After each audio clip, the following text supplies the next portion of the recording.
I come this way before, travel through the open door. Circumstances navigated the path, and life happened all so fast. No, it got lonely. Sometimes you see, I know we couldn't make it. Even when I'm off beat, I still land on my feet, and nothing can shake me, cause I know life took a hold on. I never. This is where I am destined to be. I'm not ready to give up. No. I believe in the miracle of life. Life's a play for no rehearsal. Learn quickly, they'll come for your role. Games we play, can't take it personal, cause the devil is a liar. I'm telling you the truth, hey. It's all in what you do, hey. Some things you gotta do, hey. It's fight for me, I'm going to take a second, see the blessing in it. When much expected, much is given. When I made the living, now I'm giving back to children. Never let the power come first before your happiness, yes. You can be the best if you go the distance. Mix a little sweat with your persistence. You know that the best things are never instant. Just shine up, let them see your brilliance. Get up, open up your eyes now. It's the moment of truth. No backing down. We're bringing it tonight. Oh,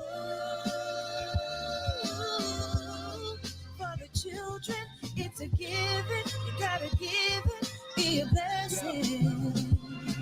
This my personal statement. Run the game like I'm ASICS. Learn to develop patience, determined to be the greatest. Yeah, bobbing and weaving, they changing up like the seasons. Indigenous to the grind, so I do it for all my people. Jabbing in competition, back up against the ropes. You fighting for recognition. I'm fighting just to promote equality where we lacking. Or cancer slowing our road. I'm confident we'll make it. We focus on common goals. Yeah.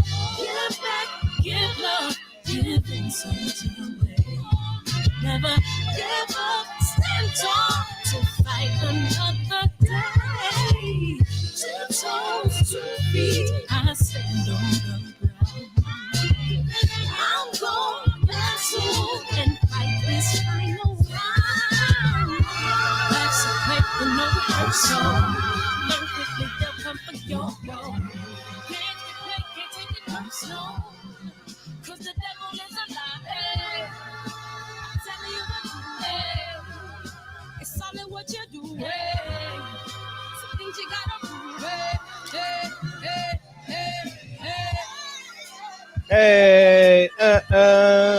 What's up, Birdman, JP, Eric, JQ, what it do? Keno, Richie Rich, Dion Gale, what up, Nathan, Super Bros, Coach 67, Sports TV, Ace Sneed, Adolfo, Big Homie Coop, Kevin Brower. I appreciate you guys coming in here, man. We're going to play this trailer, man. And speaking of code, man, we let motherfuckers like this stay in the community. You know what I mean? He could have sex with all these women, have kids. I mean, I don't, but to call yourself a leader and create laws that you don't have to abide by, you're basically Joe Biden. You know what I mean? You're basically every president in the world. Y'all got to do it, but I don't. I'm about to fuck these hoes. That's what I'm about to do. I said Malcolm alleged that some of Elijah's women were underage secretaries, and can you expound on that? Yeah, well, I guess they were, because they were there. I seen them myself. It's all true. Good evening, messenger.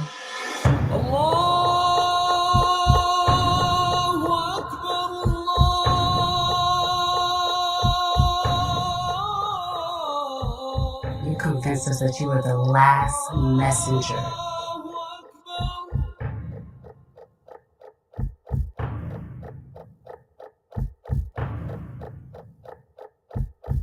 How many other bastard children do you have?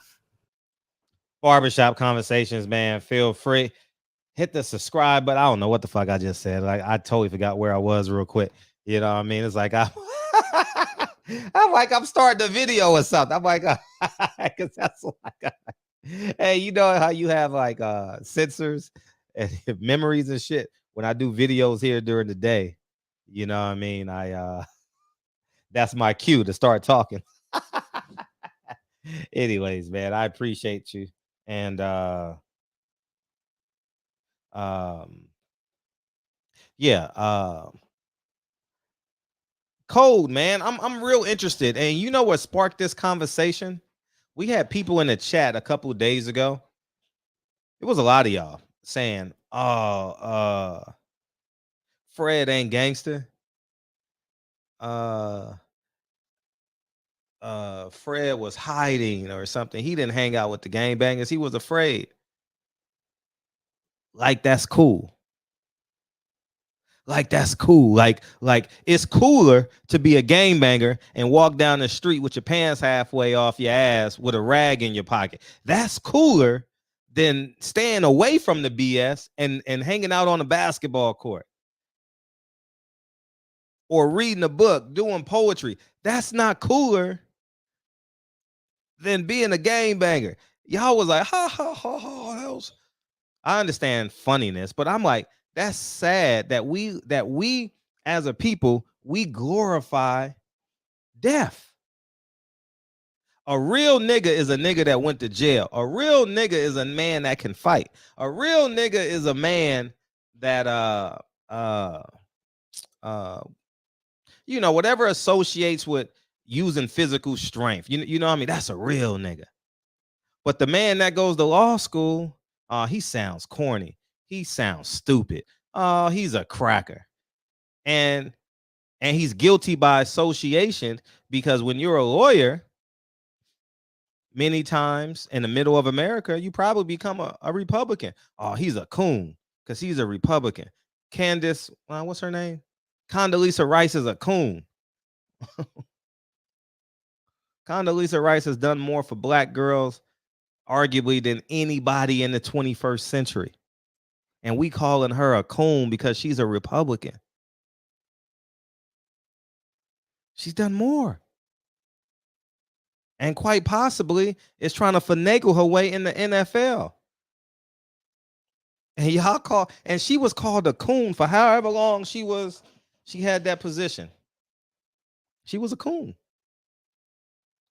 And I'm just really not baffled. That's the wrong word. I'm confused on what code is because I genuinely don't know. So when people say you got to stick to the code, I'm like, fuck the code.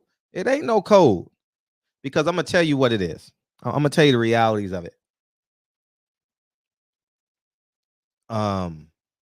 If you didn't come from a single parent home, you didn't struggle, you didn't fight in middle school. Not Candace Owens, Condoleezza Rice. Condoleezza Rice. That's what I was thinking of. I say Candace Owens, I'm sorry. And if you didn't struggle, you wasn't a latchkey kid, you can't be a real nigga. Oh, okay, cool. Angela Stanton, that'll be dope. It's impossible for you to be a real nigga. If you didn't go to jail, I don't understand that shit. If you rap like Drake, you soft. If you rap like 50 Cent, you gangster. If you crip walk like Snoop Dogg, you a real nigga. But if Drake is your favorite rapper, you a pussy. I don't know what code is. I'm being honest. I have no clue. I refuse to abide by anybody's code at this point. And truth be told, I don't believe in Tariq Nasheed neither. Like, I mean, I'm talking about code. I don't trust him. You know, he's a capitalist. He's a businessman. I don't think that he's he's found his lane and he's rather successful. And I'm gonna stay out his way because I don't study him. When I was a kid, he used to come on Power 106 and he used to talk about getting women, you know, and pimping women and stuff like that. That's all I know of. That was when I was like in high school and I used to listen to Power 106, but I don't know who he is today. So I'm gonna stay out his lane. I can't speak on him because I don't know. I just know he puts his money, he funds his own money. He funds his own movies and puts them out and they do well. So That's all I know about him. I've never really listened to him speak or anything like that as it pertains to his platform. Um, but I'm just confused on what code is. I don't get it. I'm being honest, because when I saw the code for the election, the code was to vote against Trump. The code was to minimize Ice Cube. That was the code. The code was to leverage police shootings and blame Trump for it and get Biden in office. That was the code. And now you look back at the code, and you had people in the chat. I just don't understand what code is. I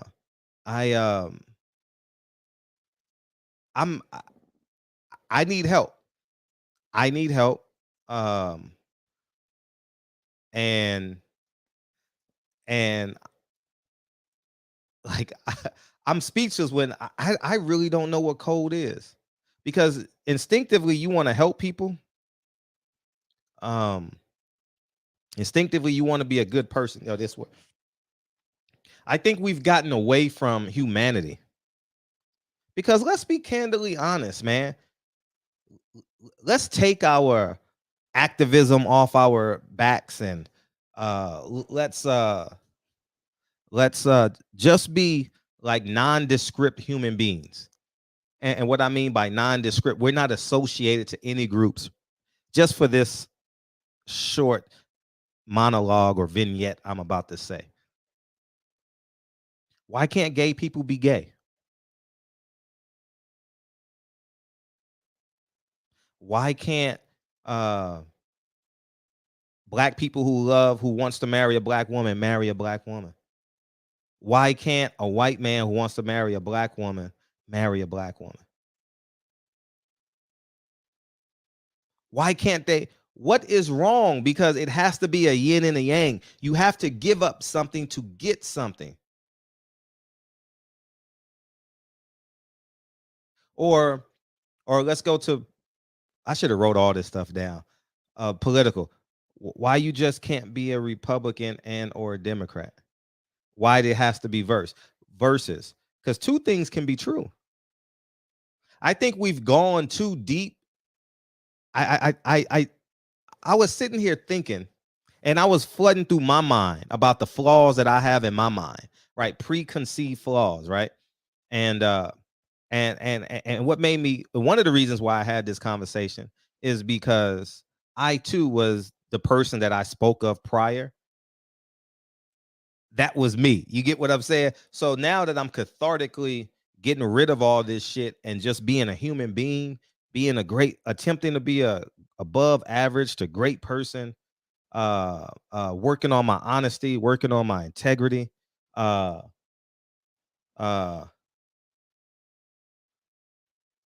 don't know what code is. I'm not coming in here with an answer. I don't know what it is, Mr. Henderson. I have no idea, dog.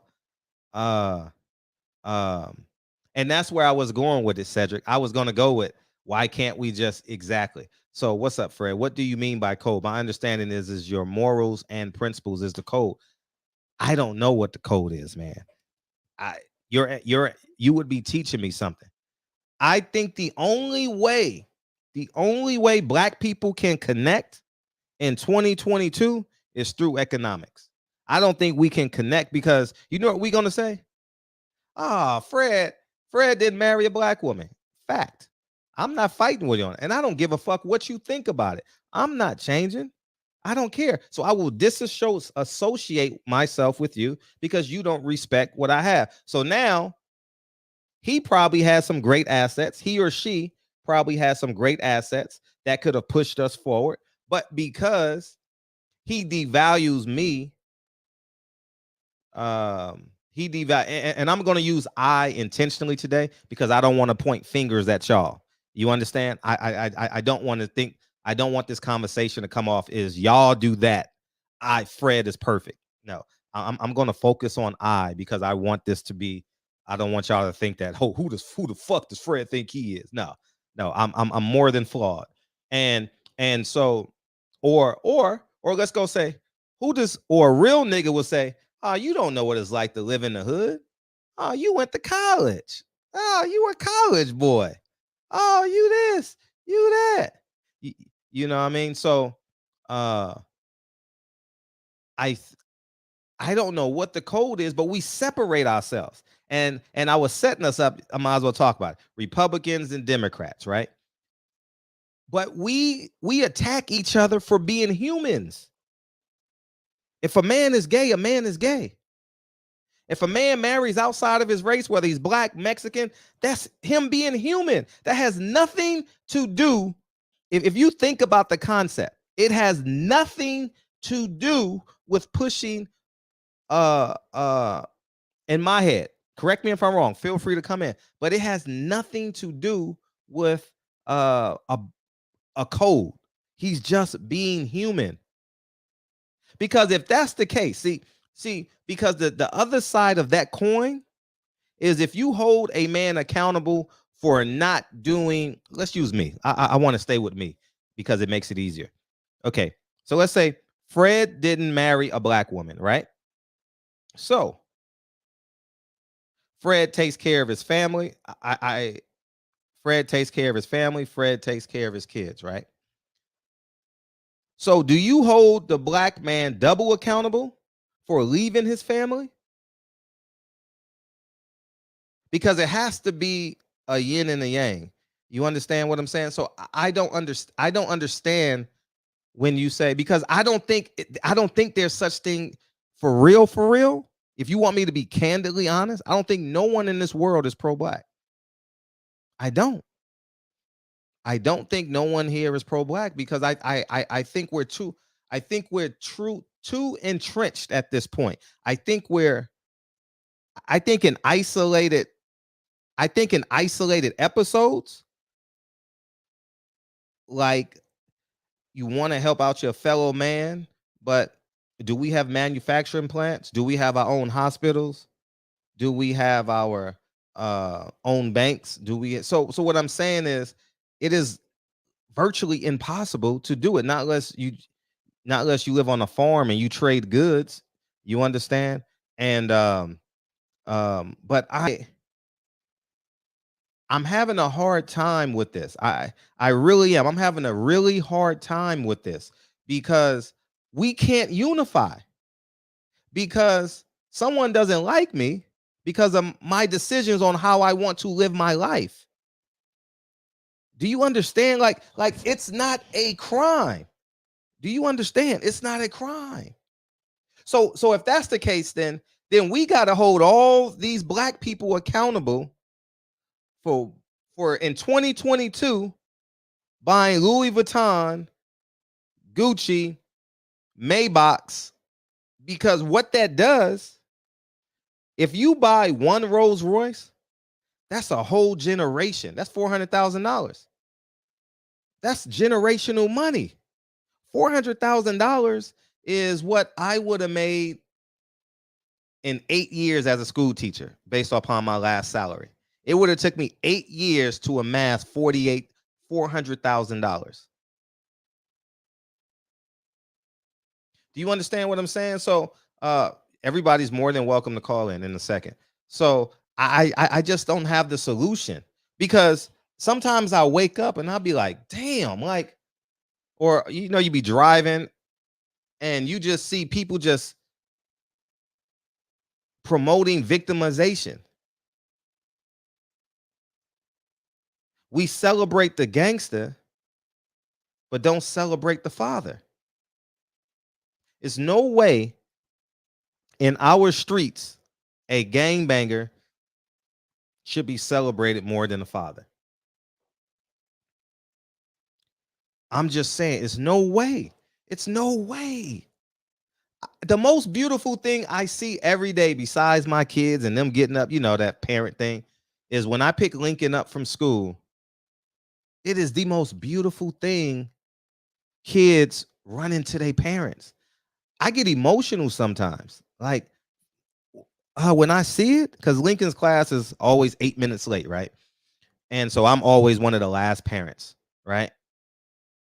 Uh, um, it's the most beautiful thing to see kids run into their parent, because Lincoln is in 2nd grade, so it's elementary kids, and the older elementary kids go through a different gate, and like kindergarten, 1st and 2nd, 1st and 2nd come through my gate, 1st and 2nd. So they're real young, anxious, they love their parents, they believe in them, and it's the same similar parents every day, but the kids be running to their parents.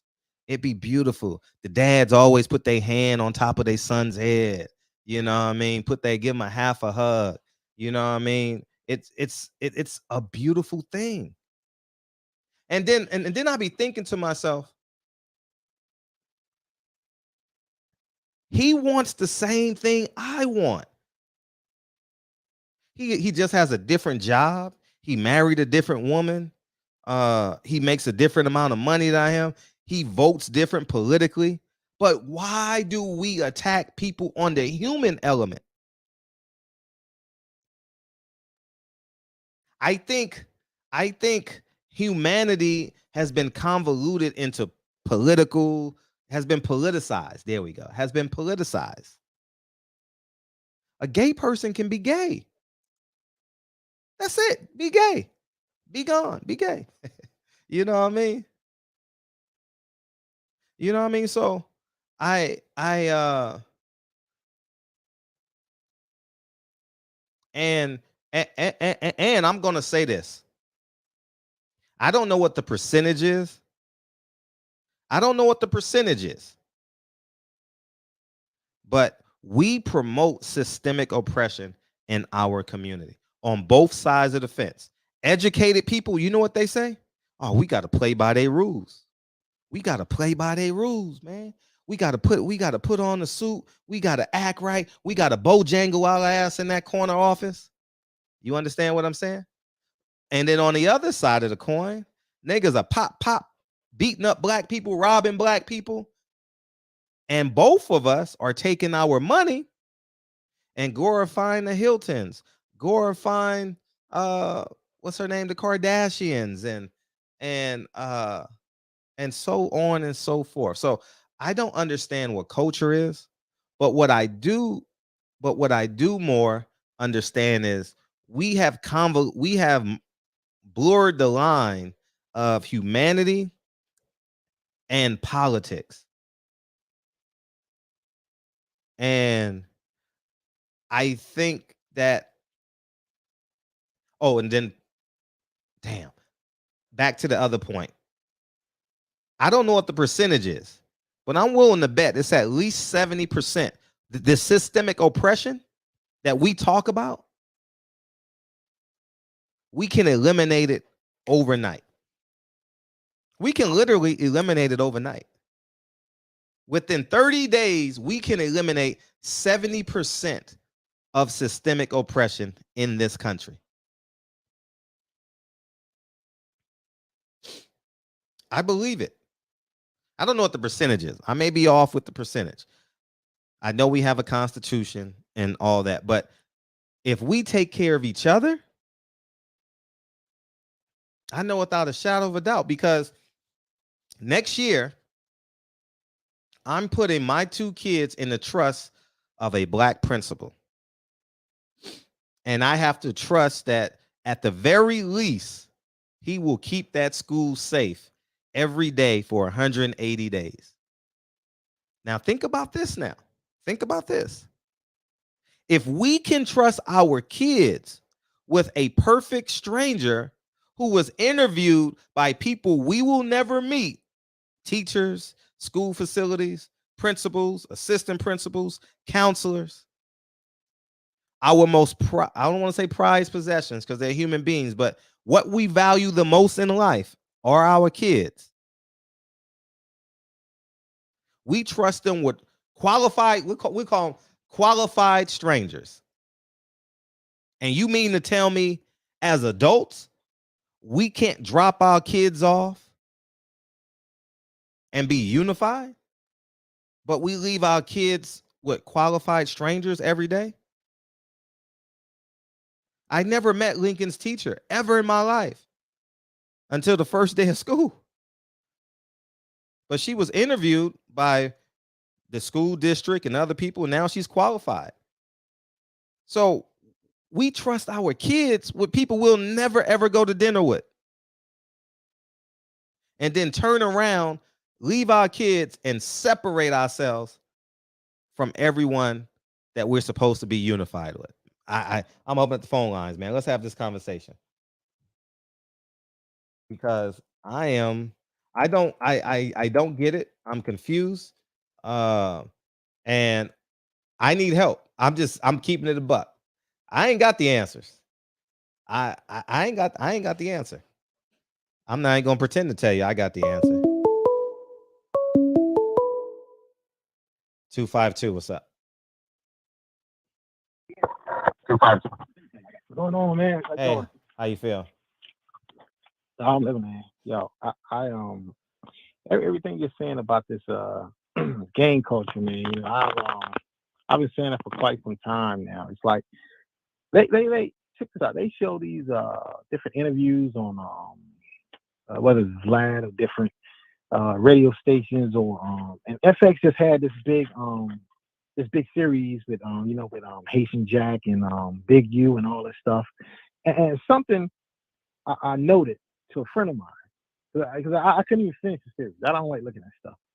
I was like, have you noticed that all these gangsters that these former gangsters or current gangsters that do all this extorting and talk about and brag about the stuff they did in the past? You notice they only talk about doing it to black people? Mm-hmm. Have you noticed that? Every time they only talk about doing to other black people, and then you want props for that. And this guy, Big, I don't know him, but Big U, he said a statement that kind of troubled me. He said, he said that the gangsters, they would be in shootouts with each other, shooting at each other, and one white cop would show up and everybody would disperse. I'm like, yo, what kind of mentality is that? Uh-huh. You know what I'm saying? You got to make that make sense to me. It don't make no sense. Uh-huh. And like you said, as far as racism, I've always said about racism, I'm like, racism would end tomorrow. Two things happen. You know, black people got to realize that, hey, your money is your power. That's your power. It's like the gay community did it. They took their money. It's like, yo, we're gonna start shutting people down if they don't support what we like. Your money is your power. It's like you got people like Jim Jones begging people to take his money. They don't want. Okay, take your money elsewhere. Right. I like your money is your power, man. You know what I'm saying? Racism would end immediately if black people like, okay, you don't want to respect me, we're gonna shut your city down. We're not gonna stop supporting all your businesses in your city. We're not gonna support this, we're not gonna support that. Because and I don't want to take your time. I'm gonna give you one last example, because I started college when I was in my 30s. You know what I'm saying? My late 30s, because I was in the military for a little while. I got out of that. Now I'm not a career soldier. So I used the GI Bill. I was in my 30s, and these kids, they were going to my city's it's still very segregated, even though it's not legal segregation, but it's very segregated. It's like you couldn't get into the college town, the college clubs, even if you're a college student, unless you had a white sponsor with you, a white person with you. But in the summertime, when the white college kids go home, they let the black people go to the clubs. So I asked them, why would you go to a club that you need a white sponsor to go with you? Mm. I was asking a lot of 19-year-olds that, and it's like, I don't know. Mm-hmm. like, yo, this place don't respect you. Your friends don't respect you because they're going to a place where you can't go without them, and they still support this place. So, oh my God, man, it's the world. The world is people just got to get their minds right and recognize what's going on around them. You know what I'm saying? Mm-hmm. Yeah, that's all I have to say, man. You know what I'm saying? Great show last night, and it's going to be another great show tonight. Oh, man. yeah, appreciate it. Yeah, all right, man. Appreciate you. Mm. All right, one. I'm going to tell you a true story. I'm going to tell you a true story. This was a long ass time ago. Whoa. I don't know. It was before our first child. It was before, and Dre had a Porsche. I just want you to understand so I can tell the story. She had a Cayenne. She had a Porsche. She had a 2-seater, and I had a Bentley at the time, right? A Bentley, and so we wanted to have a baby. So we went to the Lexus dealership to get that IS 150, whatever it is. You know, that SUV. I'll finish the story in a second. 216, what's up? Yeah, you asked a question about you don't really understand what I guess you said being on code is. I was calling in to answer that question. Yeah, feel free. The term has been popularized. What I found it popularized in a book written by Neely Fuller Jr. Mm-hmm. The name of the book is called The United Independent Compensatory Code System Concept. Right.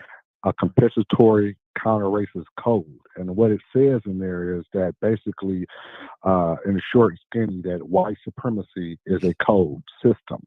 That's how they are able to dominate in small numbers and control a large group of people. In terms of being black, when black people say be on code, in the book it says only a system can beat a system.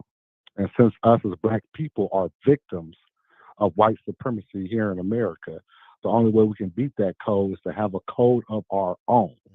And he explains the code of being thought, speech, and action, and proper advocating for justice. So white supremacy is unjust. Neely Fuller tells black people, as far as getting on code, to always seek justice. So he also says that justice is defined by helping the people who need help the most. In the system of white supremacy, the people who need help the most are always black people. So when a black person says to another black person, hey, brother, stay on code, what he's necessarily saying is, hey, man, don't say or do anything. Again, Neely Fuller Jr., thought, speech, and action. Don't do anything to harm the group as a whole. So when we hear brothers say, hey, man, I ain't got no code, or he just said, we got to kind of look at them funny because every other group here in America has a code. So if you don't have a code, just because you don't think they got one, doesn't make it not true. So it'll behoove you, if you belong to a particular group, which everybody does, is to advocate for their group properly and justly. So I don't know if that answers your question as far as what being on code means, but that's where I found the term and how it got popularized and what it means in black society.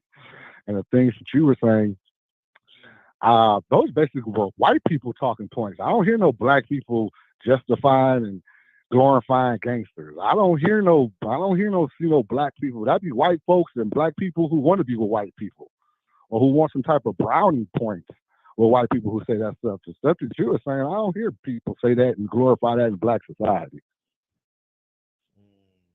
Well, pop culture 100% disagrees with that. This culture that we got in real life definitely supports violence in black people. 100%. The dominant society does. Black people don't as a whole. The dominant society does. No, I disagree. But black with you. culture doesn't. Okay, well, we've never advocated for that. We'll just agree to disagree, because I willing to bet 9 out of the 10 rappers that are getting spins are black. When you're talking about rappers, when we say about rappers, entertainers, those are people who are chosen by the dominant society. They're not chosen by black people to represent us. Ice Cube don't represent America. Ice-T don't represent. They don't represent black people as a whole. We emulate. Those are people who are allowed by the dominant society to spit what the dominant society wants us to hear. So don't say, black, just because a rapper says something that's what black people. That's white people talking points. Oh, he listens to Snoop Dogg, so he must think all women are bitches. No, man, that's crap. No, where are you getting this from? I'm going. We'll agree to disagree, because we're just gonna go in circles. Yeah, you off code, brother. That's why you don't know what it is. You off code. I'm glad I am.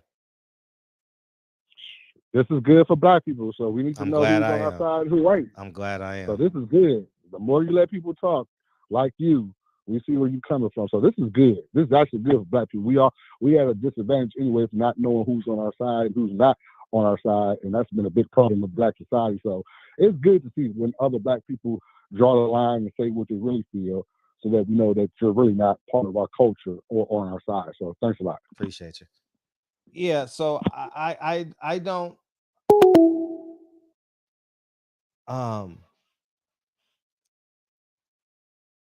The number one show amongst blacks from 18 to 49, because he doesn't know what the fuck he's talking about, is all 50 Cent shows. Do your research. 18 to 49 black people in America, the number one show is one of them 50 Cent, one of those 50 Cent, one of those 50 cents. So to say that black people don't support it is ridiculous. The number one show, I think, on TV from 18 to 49 is was when I used to watch TV, what was that show on Channel 11? What was that show on Channel Empire? That was the number one show. That was the number one show. 831, what's up? How's it going, Fred? Hey, what's up? How you doing? Good, brother. What you got? Last caller, I gotta agree with the brother. He was talking about Millie Fully. Yeah. Millie and the aspects of being on code in the black community. 100% agree with what he said. A lot of the things that we see mainstream America pushing, like you said, these are people that are put in place as puppets to drive the uneducated masses. What I mean by uneducated masses of black youth and people who don't know the history But that's of our skewed, people. but that's wrong because that's one of these, that's the fallacy of when people say I'm pro-black, because I'm gonna tell you why. You know what the pro-black people did? 91% of y'all niggas voted for Joe Biden. That is the most powerful thing that you have outside of your last name is your vote. And 91% of y'all smart ass Negroes voted for Joe Biden. So this pro-black, I'm proud to be black, I'll die for my people. That's exactly what you did. You keep on indoctrinating these people with your vote. And what in turn they do? They pay someone like 50 Cent. They pay someone like Cardi B. They didn't even go to I don't even know of a black intellectual. Help me think of a black intellectual real quick. That strictly is on point with this intellectual conversation. He didn't go there. He went to Charlemagne and said, if you don't vote for me, you ain't black. And 91% of you smart Negroes voted for that man. 91%. And you gonna come on here and say, well, he's right. Neely Fuller said it.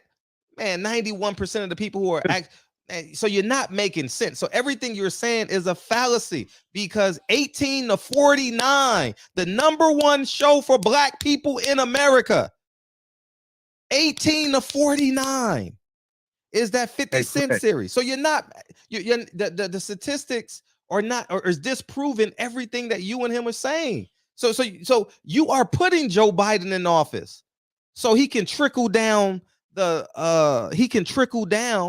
exactly what you believe that you're fighting against.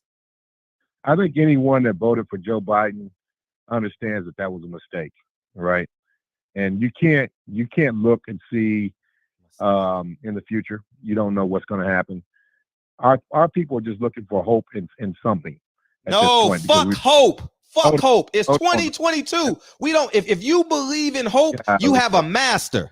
If you believe in hope, you have a daddy. You have a mama. I'm talking about outside of your blood family. If you believe in hope, you're blind. If you believe in hope, you don't believe in yourself. Because, hey, Fred, you're not letting me finish. Okay, you're right. You're absolutely right. Start over, and I'm gonna shut up. You're absolutely right. Over me. You're walking all over me. But go ahead and finish what you're saying, and then I'll say what I have to say. Go ahead. No. You're walking all over me, Fred. You're not letting me finish. I just told you I'm gonna shut up. Yeah, well, I mean, it shows that you don't want to let us talk. I said I am going to shut up. Why? So talk. Okay, so The brother that was talking about nearly full and being on code, he's 100% correct. The problem with the most black people nowadays is that we follow these images that are put up in front of us. Snoop Dogg coming out doing and Dr. Dre coming out doing the Super Bowl halftime, crip walking and throwing up gang signs. I was disgusted by that. Okay, the average black person looks at that knows anything about our history and about the system of white supremacy and oppression. We know that that's all game. That's driving our youth and driving uneducated black people towards self-destruction and self-annihilation. That is a system that is in place, and it's a codified system. Not only written law, but common law as well. Common law is when it's legally said that you shouldn't have segregation, but when you go into most of these cities, the cities are completely segregated.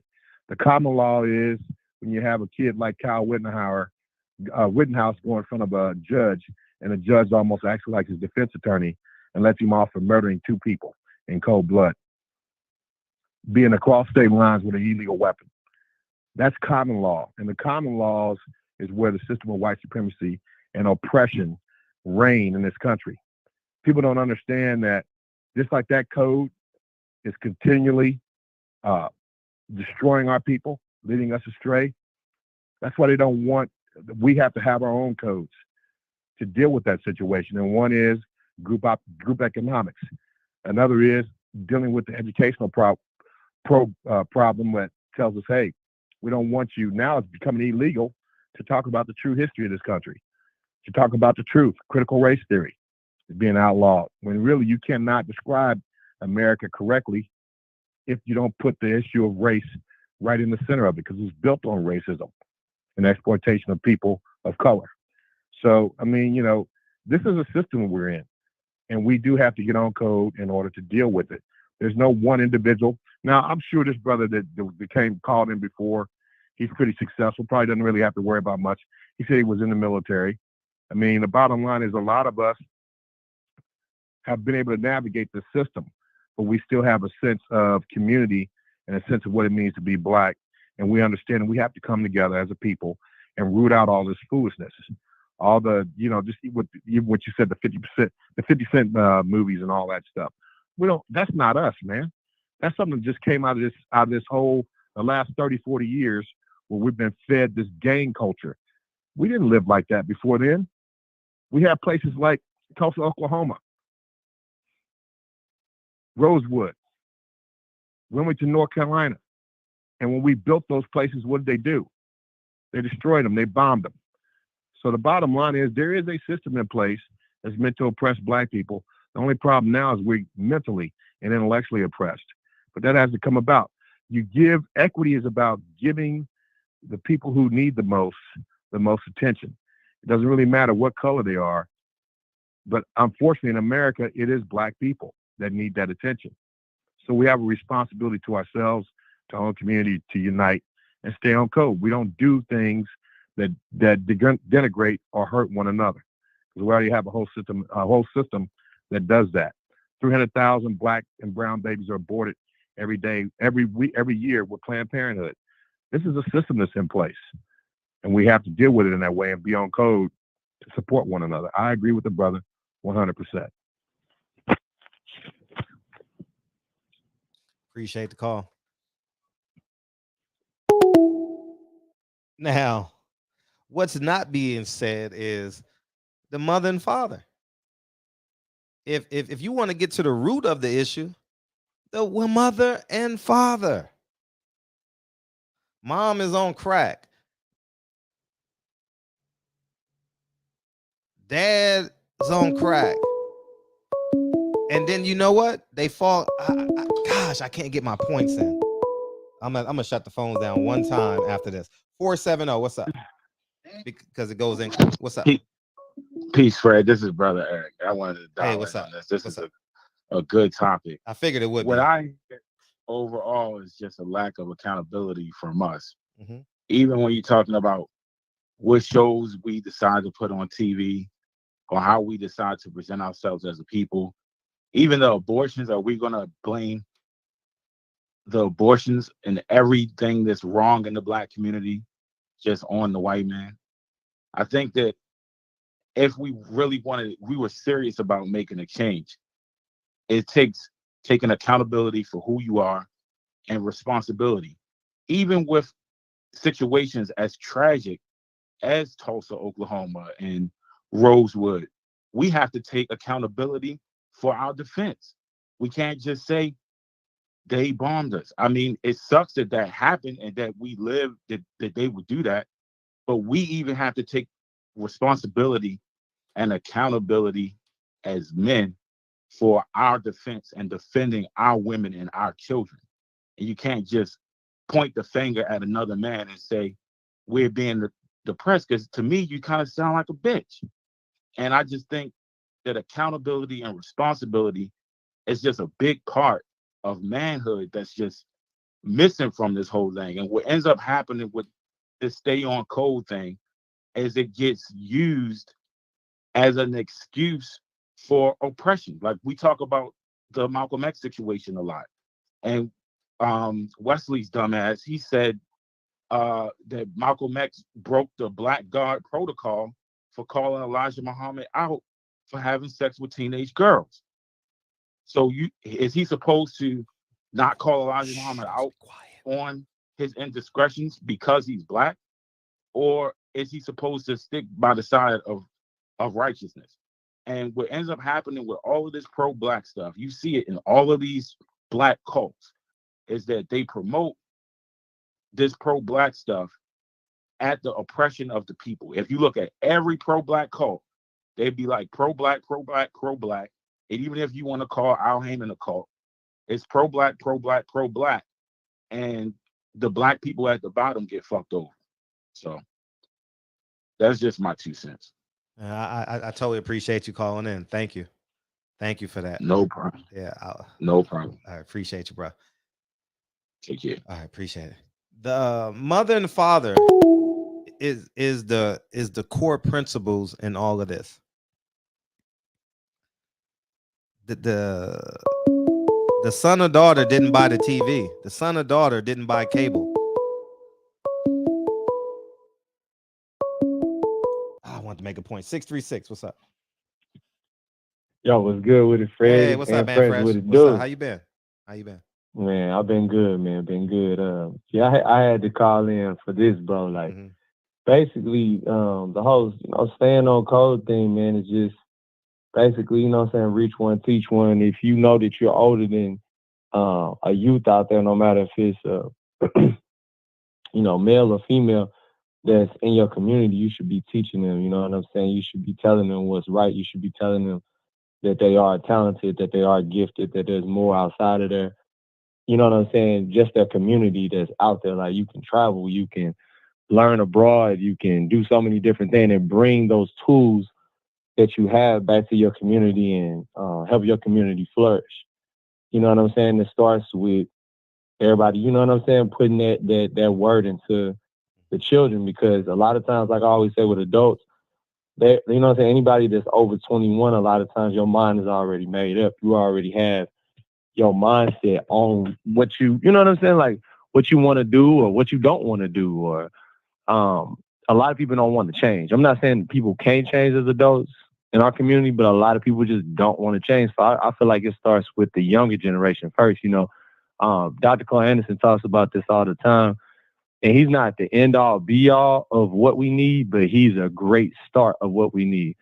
With the Black History Reader that he has, that book is, like, always, tell people it's amazing. And, you know what I'm saying? The economic book that he had, just learning that we need to support one another and stay on code when it comes to, let's say if a white person is trying to fuck a Black person out of a contract, but that Black person is really talented, right? Like, really, really talented. If you have that knowledge and they say, hey, I need your expertise, you're supposed to go in there in that meeting and help them and not be looking for a handout. Now, at the same token, if that person know that you are talented in a certain arena and you go and help them when it comes to lobbying a deal or whatever, they should just throw you some type of compensation anyway for your, you know what I'm saying, for your time. You know what I'm saying? Because time is something you can't get back. And basically what I'm saying is just being on code in different fractions, different arenas in our daily, you know what I'm saying, our day-to-day lives. If you see, like you always do, that's on code what you do, Fred.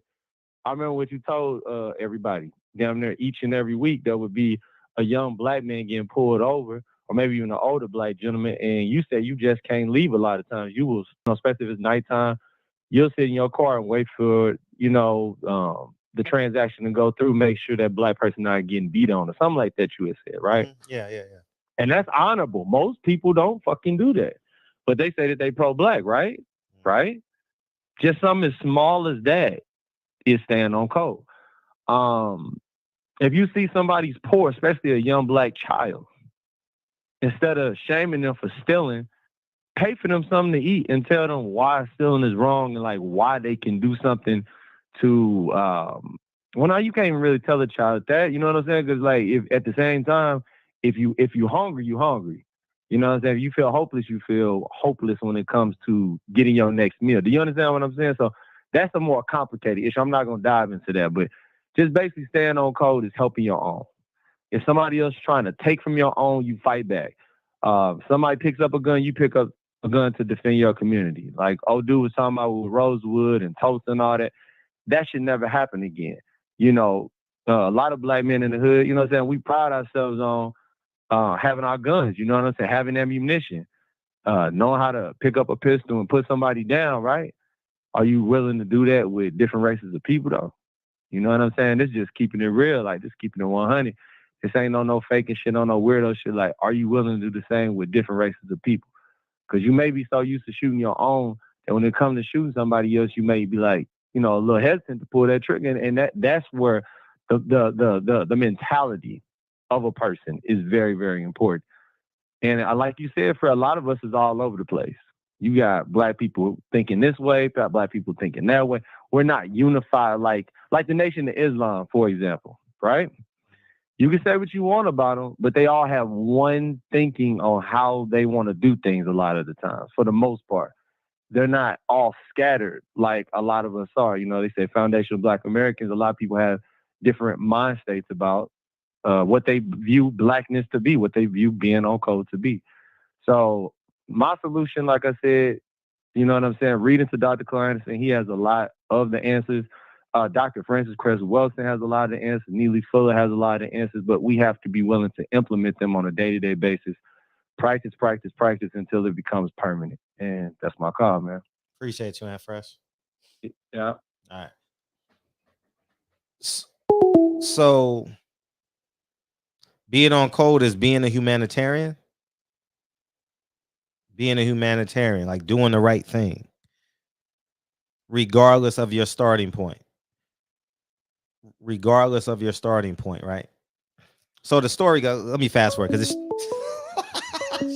damn. I can't finish the story. 415, yeah. So let me be real quick. So we needed a Lexus car, right? And so we go to a dealership in Beverly Hills because that was the closest, right? It was the closest dealership to anywhere in LA. So we go there, and I had a white salesperson. And I told the lady, I don't want a white salesperson. I said, do you have a black salesperson? Two things happened. The lady threw a hissy fit, and the black girl was afraid to be my salesperson.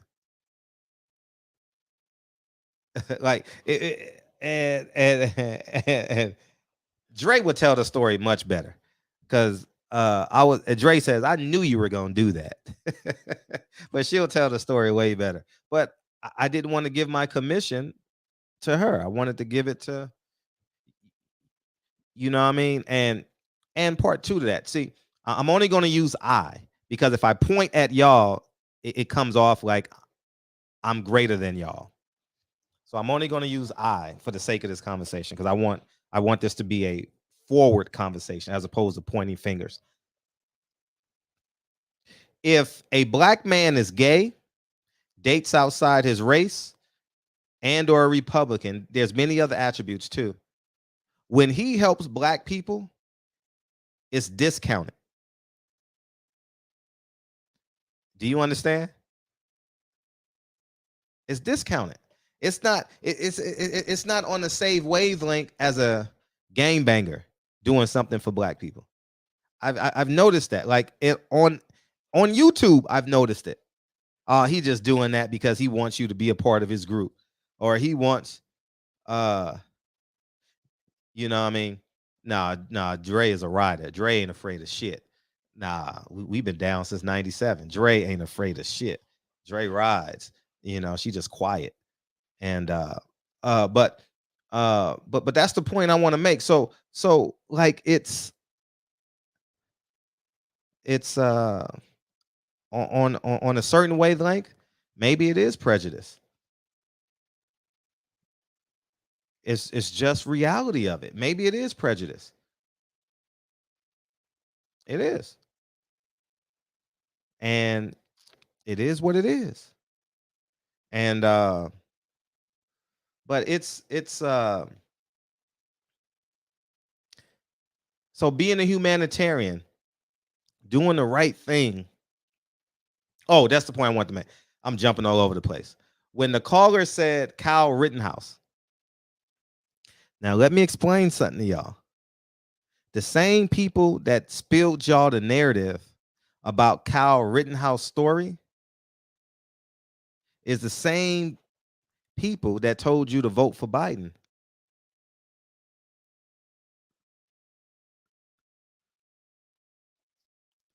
They didn't tell you that Kyle Rittenhouse basically lives in Wisconsin. It's like crossing the state line. It's like driving across the street or something like that. They didn't tell you that he was the day before or that weekend prior. I'm only going to tell the truth. Fuck what you think about white people, black people. I don't give a fuck. He was painting over graffiti, doing the right thing. They didn't tell you that Kyle Rittenhouse ran with his automatic weapon, ran away from the threat, ran away, went and hid behind a car, ran behind a car because he didn't want to shoot anybody. He didn't tell you, they didn't tell you that he got hit upside the head with a skateboard and still didn't shoot. So we got to tell the truth on the reality of it. We always want to make it we have a great instinct, and I'm gonna use I too. I'm gonna use I. I was the same way.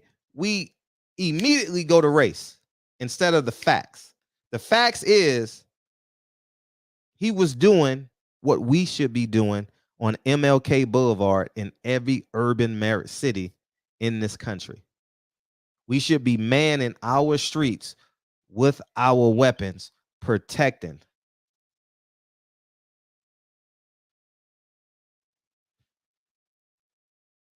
That's what we should be doing. We shouldn't have marched on Washington. We should have destroyed the Capitol. Farrakhan shouldn't have told y'all. MLK shouldn't have told y'all. What Martin Luther King said. I mean, what Malcolm X said. We got to stop singing and start swinging. That's the realities of this. Kyle Rittenhouse was doing the right thing. I'm glad he got off because for two reasons. One, he should get off, and two, now we have a statue. Is that what they call it? A statue where we can go to in terms of self-defense for everybody in America. But maybe it'll help a lot of black people as well. 682, what's up? Hey, what up, Red? Hey, what's up? Hey, just want to call in and top it up with you. Good topics tonight. Oh, appreciate you, dog. Give my 2 cents. So, first, let's talk about the Kyle Rittenhouse case. I agree with you. He was doing some good things, but there are also some things that was in there also that we have to look at. One way or the other, I don't care. No black people got killed in this situation. No black people were killed in this situation, but at the same time, I think it showed a privilege that we would never receive. They treat our 12-year-olds like grown men who should have known better with certain situations.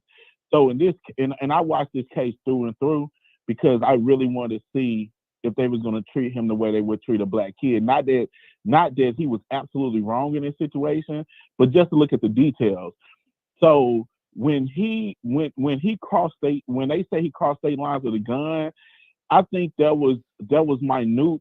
He technically still did. He didn't cross state line with the gun. He bought the gun in Wisconsin under somebody else's name, and it was gifted to him out of a law. Yeah, so that's a lie. No, the gun didn't cross state lines. But he was underage though. That's the key thing in this situation when they were saying that he had a gun in the state that he didn't belong in, and he was underage. But the judge, it was what I'm saying, Fred. That was only a misdemeanor. That wasn't a felony. The judge threw that out, so that didn't matter. So then, if we look at what he was doing, you're right. He was going around picking up paper and doing stuff like that. But his job that night was not to patrol the streets. The law says that he had to only protect personal property. The property he was protecting that night was a dealership. The dealership had moved all the cars from the property and from anywhere. So he was basically supposed to be protecting an empty building. If you look at a lot of the videos that they showed in the trial from both sides, the people was actually telling him like, hey man, we have no issue with you. Just protect the property you're supposed to protect and don't walk around the streets with your gun. People was actually asking this dude, like, why do you even have a gun? Nobody is doing anything out here. It's just a peaceful protest that we're trying to have. Now, you're right. There were a few guys out there that was burning fires inside the trash can and shit like that. But he was supposed to, by law, stay on that dealership property and do that. Then at 10 o'clock, when all the police officers, everybody said, all right, that's it. Go home, curfew is hit. He was supposed to go straight home. He started to walk around and patrol. If you watch some of the videos, Fred, from the trial, and you could go find these videos online, he was walking around asking people just on the street, like, what are you doing? What are you doing with his gun in a threatening way? See, they didn't show that part. They also didn't allow evidence in trial where the week before, it was some kids that he thought was stealing out of a CVS. And he made the comment like, man, I wish I had my gun. I would shoot him right now. He said things like that. So what I'm saying is, it's like this kid, he got out from a technical sense, which was right. But from a standpoint of him just being this Samaritan, no, he had that in his blood. He went out there to shoot, to want to shoot. If you look at when he killed the first guy, let's say, for instance, somebody chasing you, Fred, and you're trying to get away. You're not going to be jogging. You're not going to be running behind empty buildings. When it's people across the street, you're going to be running, screaming like, hey, somebody trying to get me. Somebody help me out. You're going to be trying to run towards the people. He jogged behind a building in the alley. He didn't hide behind the car. He turned around and shot the guy as soon as he got behind the building. Go watch the video again. He was not behind the car. So then the other issue with what you're saying, Fred, when he went into the street, people thought it was an active shooter out there. Because if you remember through the Brianna Taylor case, they were protesting in Kentucky, and an active guy came out there with an AR and started shooting in the crowd of protesting and killed 2 people. So these people thinking it's an active shooter out there, they trying to protect themselves, because any other time the right wing tell us, hey, what's better to defend a man with a gun, another man with a gun, or you have the right to fight for yourself. So if you're hearing like, hey man, this guy just shot somebody in the head, it's an active shooter out here, and you see this kid been walking around the streets when he legally wasn't supposed to be walking the streets, running around with a gun, and then the people trying to stop him, Fred.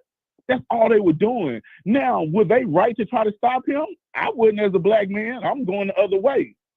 But it's the white boys trying to be heroes, got their ass popped. And from the looks of it, he was able to get out because they were coming at him. So there's no issue with that.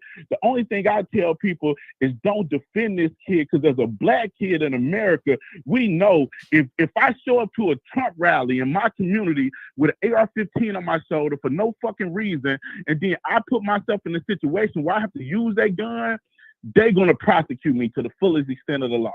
We've seen it happen 1,000 times.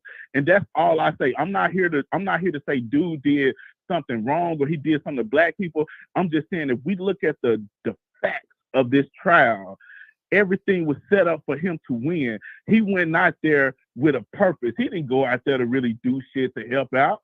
How the hell are you trying to help out? You go out there in a protest and you protecting an empty fucking building. Like, come on, man. How the hell the law tell you and the police tell you, hey, you're only to protect this building. You cannot go off this property, and you off the property walking around telling people what to do with a gun in your hand while everybody else, while 95% of those people are unarmed. Come on, man. You know what you was out there doing. You was antagonizing, and you got what you wanted. Some stupid person threw an empty bottle at you, and that's all it took. You turn around and pop them in the head. And then instead of fighting, you just start shooting people. You just shooting people everywhere. So we have to look at that. So that's the thing with that, Fred. On that end, let's make sure we don't paint this kid to be some type of hero, because he wasn't. But he also put himself in a position where he could protect himself, and the law going to protect him as a white man. Black men would have never got away with that, because they would have told us you knew what you were doing when you went out there with that gun to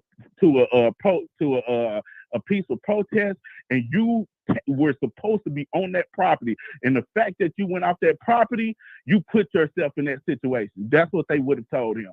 And if you watch the videos, everybody out there, even black women, was walking past him like, hey, sir, you supposed to be on that property. The laws, they was reading the law to him. And he wanted so bad to get off that property. Think about that shit. So that's the thing with Kyle Rittenhouse. Real quick before I let you go. You said the Biden situation. I agree with you. I told my wife when Joe and Fred, this is the guys on the truth. I told my wife when Biden was running, I look at things from a different standpoint. Most black people, even the black guys I hear calling in to your show a lot of times, they were like, man, we can't vote for Biden, man. We can't vote for this and that, man. Black people need to do this. Black people need to do that. As a black man, as black people, we got to be more intelligent. We got to look at what impacts us on a daily basis, what impacts our community. So I'm watching Trump, and over a 4-year period, he appointed more federal judges than anybody in the history of the president did in 8 years. He appointed over 300 and some federal and I think he got 2 Supreme Court judges also to lifetime appointments, which Mitch McConnell was doing. So you ask yourself, why are these judges important? Because it's the type of judge you put in there. So if Mitch McConnell has a Senate and he's appointing judges who are saying, like, he questions you like, hey, Fred, what do you think about what do you think about CRT? Oh, I think it's the worst thing in the world. Our kids shouldn't be knowing about slavery. Our kids should be knowing this. Oh, okay. You know, how hard are you on law? Oh, very hard on law. You know, he's getting these deep South, right-wing thinking, hardcore, slavery was a choice type people in there. Those are kind of he was the point, and I challenge people that's listening to this. Go look at the judges, and they got to show you all their background. Just go look at the judges he appointed. Look at their background. Most of them didn't even have any experience on a case, but they was pushing them through because the ideology was there that they need. Mitch McConnell went on Hannity's show. Mitch McConnell was the one pushing them through. Hannity asked Mitch McConnell, he said, I noticed that you was more focused on getting judges through Trump for years. He said, why did you do that? And Mitch McConnell laughed. And he said, America in 30 to 40 years will be majority brown. And he said, I felt like I had to get these judges through because I want my great-great-grandkids to live in the same America I lived in. So when you look at these judges out here, these federal court judges, they could block laws. They could let laws go through. They could prosecute certain people. They could prosecute certain things. They have a lot of power. And so when we think about politics, we only think about the president. Okay, all right, cool. We only think about the president. And we got to think deeper than that. And I apologize, Fred. I got you're on all the right. rant. You're all right. I'm gonna shoot you a super chat, man, for that. No, but you don't have to. No, but, that's not a problem. But black people, think about it deeper than just the president. Think about your local politicians that impact your day-to-day life. President Biden don't impact your day-to-day life. He don't at all. He doesn't mean anything in the grand scheme. Think about those judges they putting in. When you look at some of these cases where a white man go in with the same type of background as a black man, but he gets 3 years in probation, and the black man gets the full 10 years. It's a reason for those type of things. You got to look deeper than that. My bad, Fred, but don't worry about good it. show, man. I'm gonna listen in. Yeah, Appreciate it. I'm going push back on that because at the end of the day, let me get Kyle in here. What's up, Kyle? Let me make this point while it's still fresh before I forget. Welcome to the show. We missed you yesterday. No,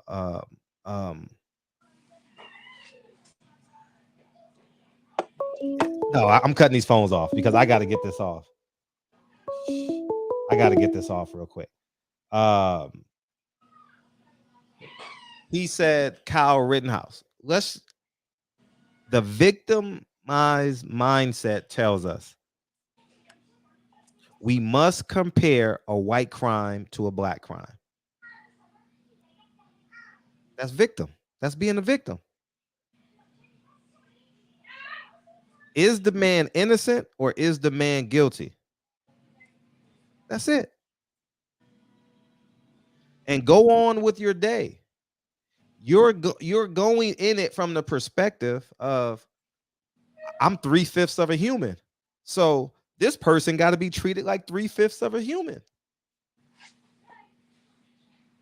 If the judicial system is awful, black people, stay away from it.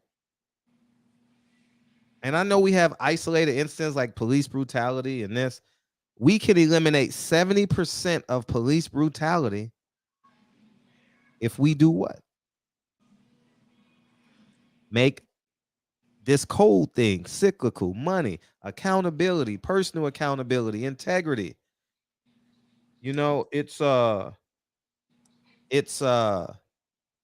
I think we got to judge it on its own merit. So prior to Kyle Rittenhouse, which I think is a terrible example to use,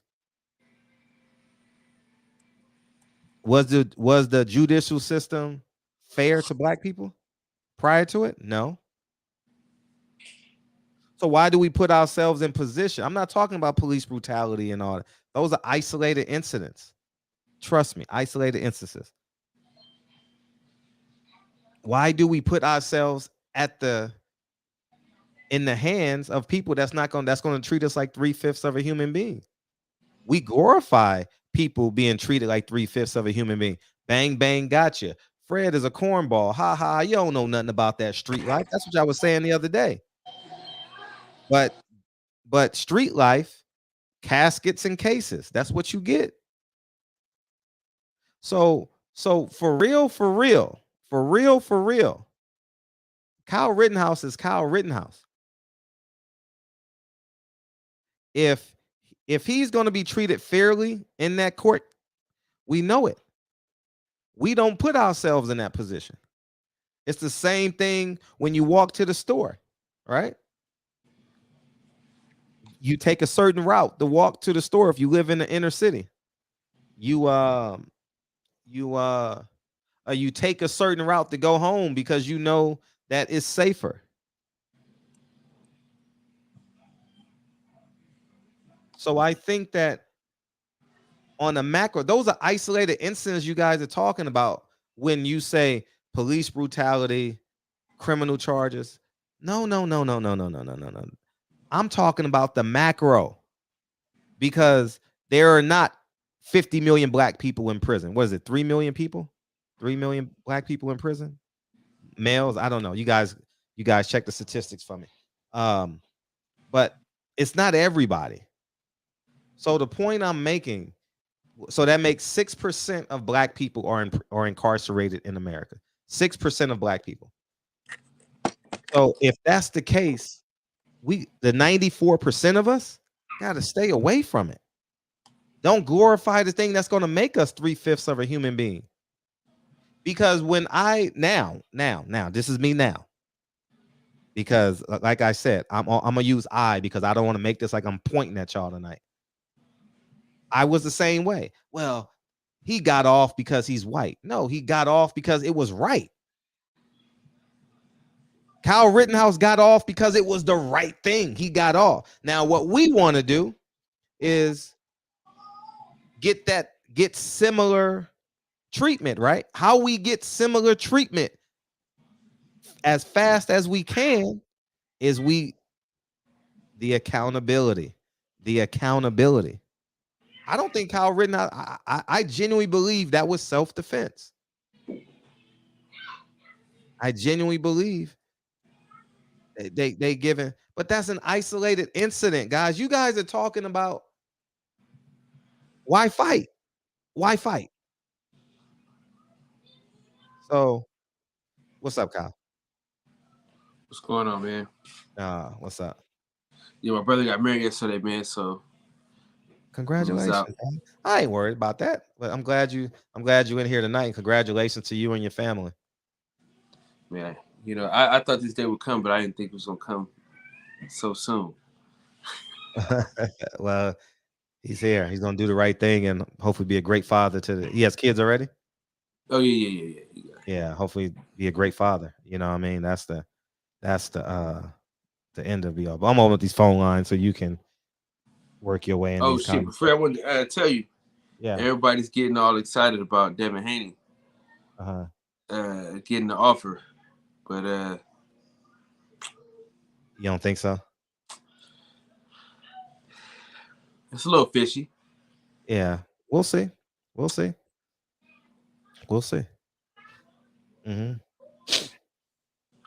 I watched. Oh, I'm sorry. Go ahead. Usyk, his manager, cussed, and him and Loma got the same manager, right? Yeah, they do. So he just cussed out Mike Carpenter. So, you know, we shall see. If L-Dub don't tell me it's happening, then I don't believe it. Oh, right. Shout out to L-Dub. Tell me it's happening.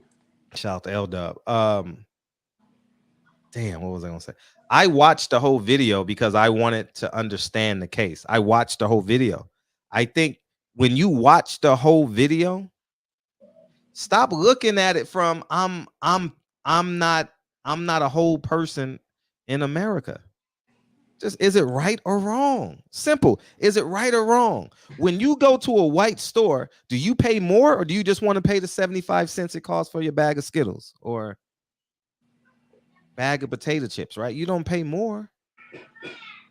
I looked at that case for what it was. I didn't look at it as like a referendum on being black in America.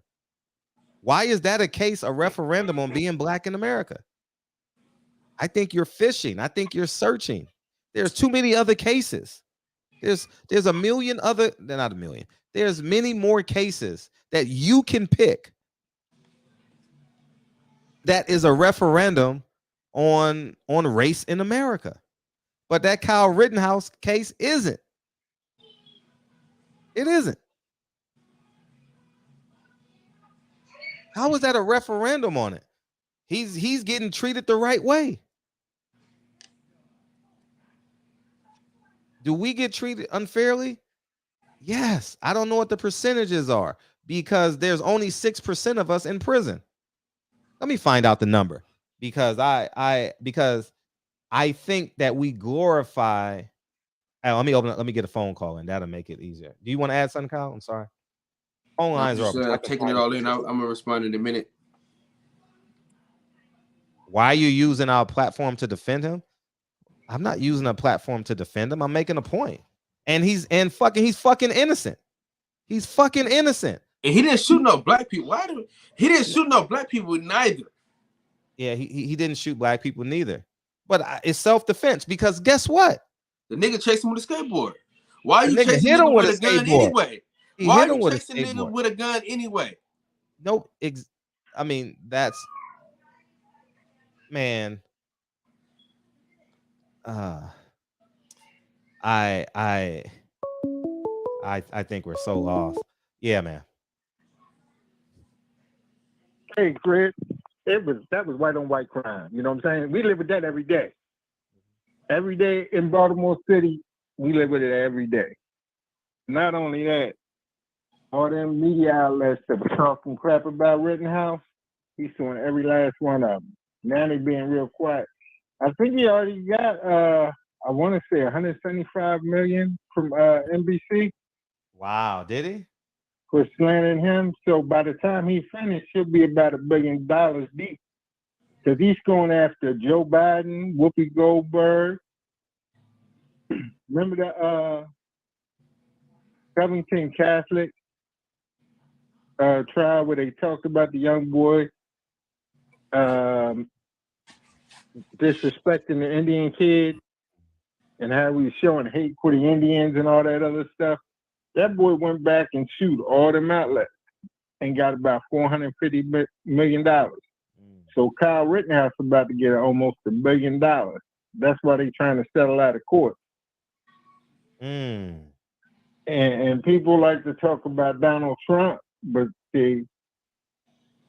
Donald Trump, what was it, 2017, 18, came out with that First Step Act that let career felons back out on the street for some trumped up charges.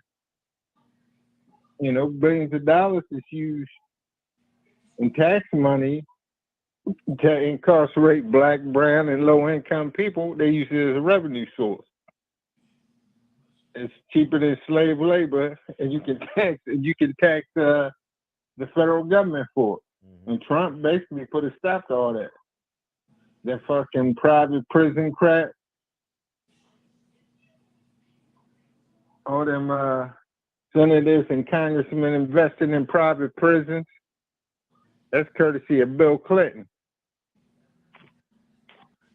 But look, that's all I want to say. I appreciate it. All right. No problem. All right. And we're just going to use this source for the sake of this conversation because it's a liberal. I found a liberal one, so I didn't want to use Fox. I'm gonna use a liberal one, okay? So you guys can feel it safe. So it says their report found that 81 adults per 100 people in the United States are serving prison women. Let me see. Reports Wednesday found staggering disproportions among the rates of incarcerated. Damn, I thought I had it. I misread that. Let me get this call. Yeah, what's up? Let me find something real quick. Hey, what's up? I'm trying to find. What's up, Fred? Hey, how you feeling? I'm feeling great. What's up, Kyle? That sounds like Detroit. You said what? 1 in 80. Anyway.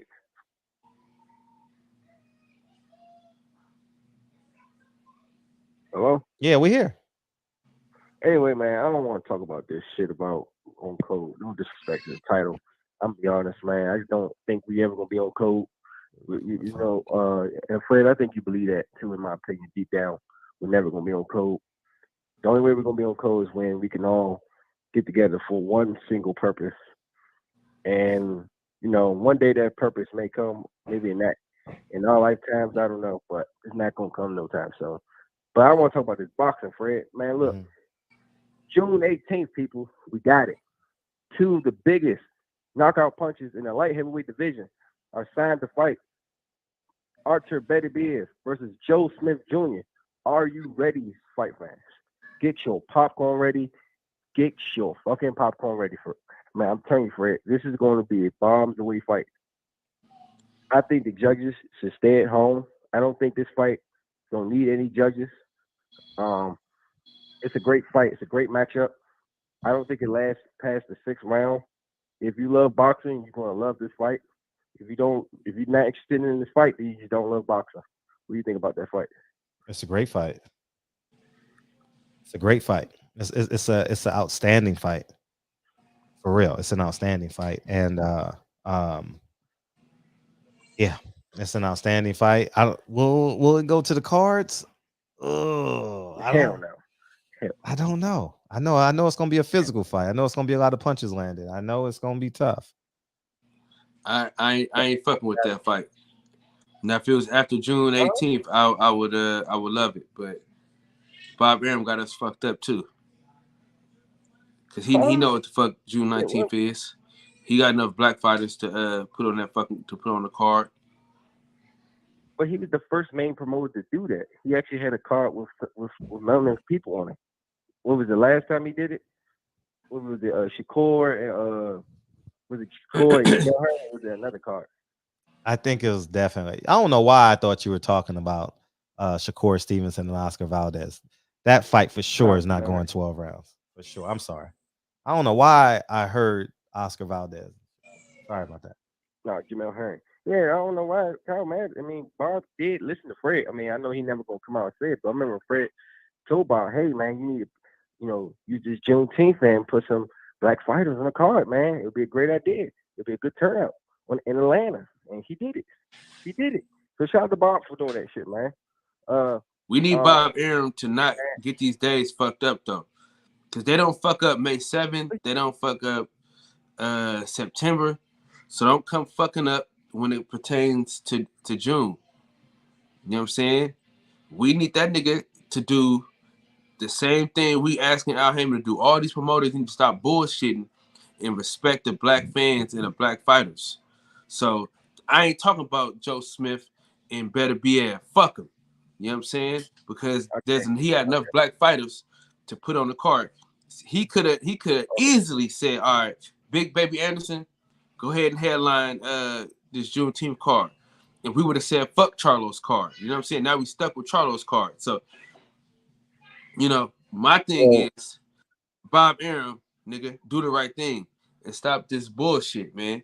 You know what you got to do. You got enough black fighters to hold it down for a card. You got one of the most prolific young heavyweights on your stable. Give us a fucking break, man. Stop putting him on undercards with Tyson Fury. Let him get his own shit real quick and then put him back on. So June should be reserved for us. You know what I'm saying? Fuck all that extra shit. He got enough black fighters. He done signed every fucking Olympian that that America has had in the last 2 years. You know what I'm saying? So go ahead and make that shit happen. But go ahead, bro. You know what I mean? I ain't even overtalk you or nothing. Yeah, I mean, man, no. Yeah, you good. You just said how you felt, man. That's real, though. I respect it. I think a lot of people respect that. I mean, he could definitely do it. It's Bob Arum. I mean, but unfortunately, he's not, because he's looking at the business side of things. I mean, no offense. I really like Jared Anderson, but I think he's going to be making more money on this Tyson Fury undercard, and he's going to probably get some UK fans over there, unfortunately, versus fighting at home. But I agree. I think he can do that, and he should, and he has. He did it last year, and he could do it every year. He could make it an annual thing. Maybe when he gets back on the shop, Fred can ask him, "Hey, can you make that annual?" And Bob might say, "You know what, Fred?" He might not actually say it to Fred. He might just think, "You know what, that's a good idea," and actually do it. So hopefully, Fred, ask him to make it annual, and we'll see what happens. But I think it's a fight, Kyle, that you'll love, but I know you like fuck it. So listen, I'm not saying I'm not gonna like to fight. I'm saying I would love it if it was on another date. You get what I'm saying? Okay, another date, yeah. Y'all mixing up the two things. I'm not saying I don't like to fight. I'm saying I don't like to fight on that date. Oh shit. Well, then you like to fight. Okay, what's your prediction then? Shit. What's your prediction? I mean, it's two big knockout punches. Joe Smith is a long range knockout puncher. Beterbiev is the inside knockout puncher. Who you like in that fight? Arthur Beterbiev is a fucking Terminator, bro. Yeah, but he's chin man. I don't know. He been getting dropped by light punches before. Joe Smith, I don't think he's ever been stopped. I don't know. It's a great fight. I think it's gonna be. I think whoever wins, they're not gonna be the same. It's gonna be a perfect. If Canelo beats Bivol, it's gonna be a perfect pick for him, because whoever wins that fight, they're not gonna be the same. But what do you think about Don King winning that purse bid? Congratulations to him. Oh, damn. I mean, hopefully the fight gets done. I'll be happy when the fight gets done. I'll see. But he wants to make a push, and hopefully maybe Trevor Bryan is that guy. We'll see. And he knows he's up against time too, so he want to make one more push at the heavyweight title. So we'll see. All right, and then I got another one. Recently, Blue Blood did an interview with Jerome Boots Ennis, and I want to know what y'all think about when he said that he had options basically to headline his own card on April 30th, or he decided to be on the undercard of Jamel Charlo. What do you think about that move? He should have headlined his own card. I'll never put myself. I'll never put myself. Well, he would have went against Katie Taylor and Amanda Serrano undisputed fight. And he would have also went against. Oh, so you know what that was. So he really didn't have So he really didn't have his own card.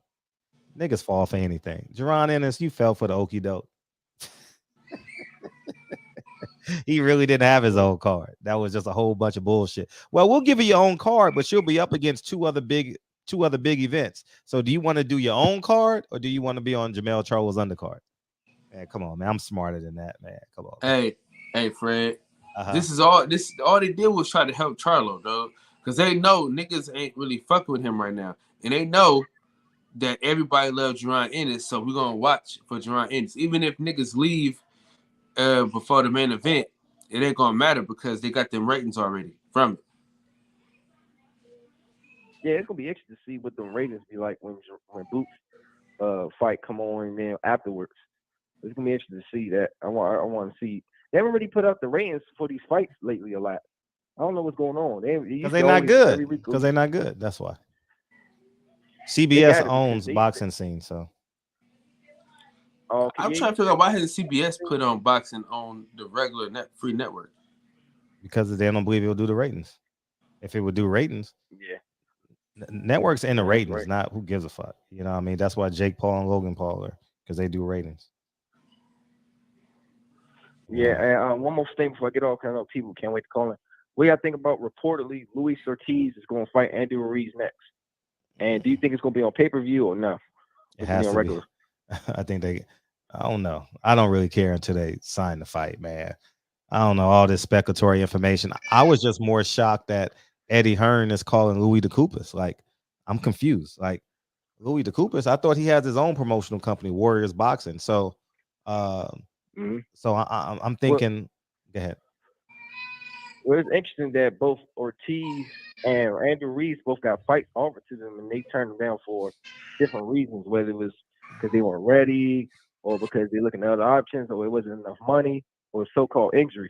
So that's why I think it's reported that they're fighting next. And we'll see. Plus, Luis Ortiz said he's been trying to get that fight for a while. It's a good fight.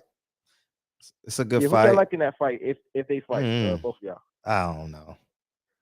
Ortiz is very vulnerable right now, and Andrew Ruiz, we don't know how he's going to look. I don't know. He only fights once a year, so I don't know. He fought Cinco de Mayo. That was his last fight, right? So I don't know. Yeah, that's goddamn. He fought Chris Arreola. Man. He had the first Mexican heavyweight champion, and you let him sit. He sold out. What the fuck? He sold out. He sold out. He sold out that crowd too. It was a good crowd for him too. They came. They wanted him.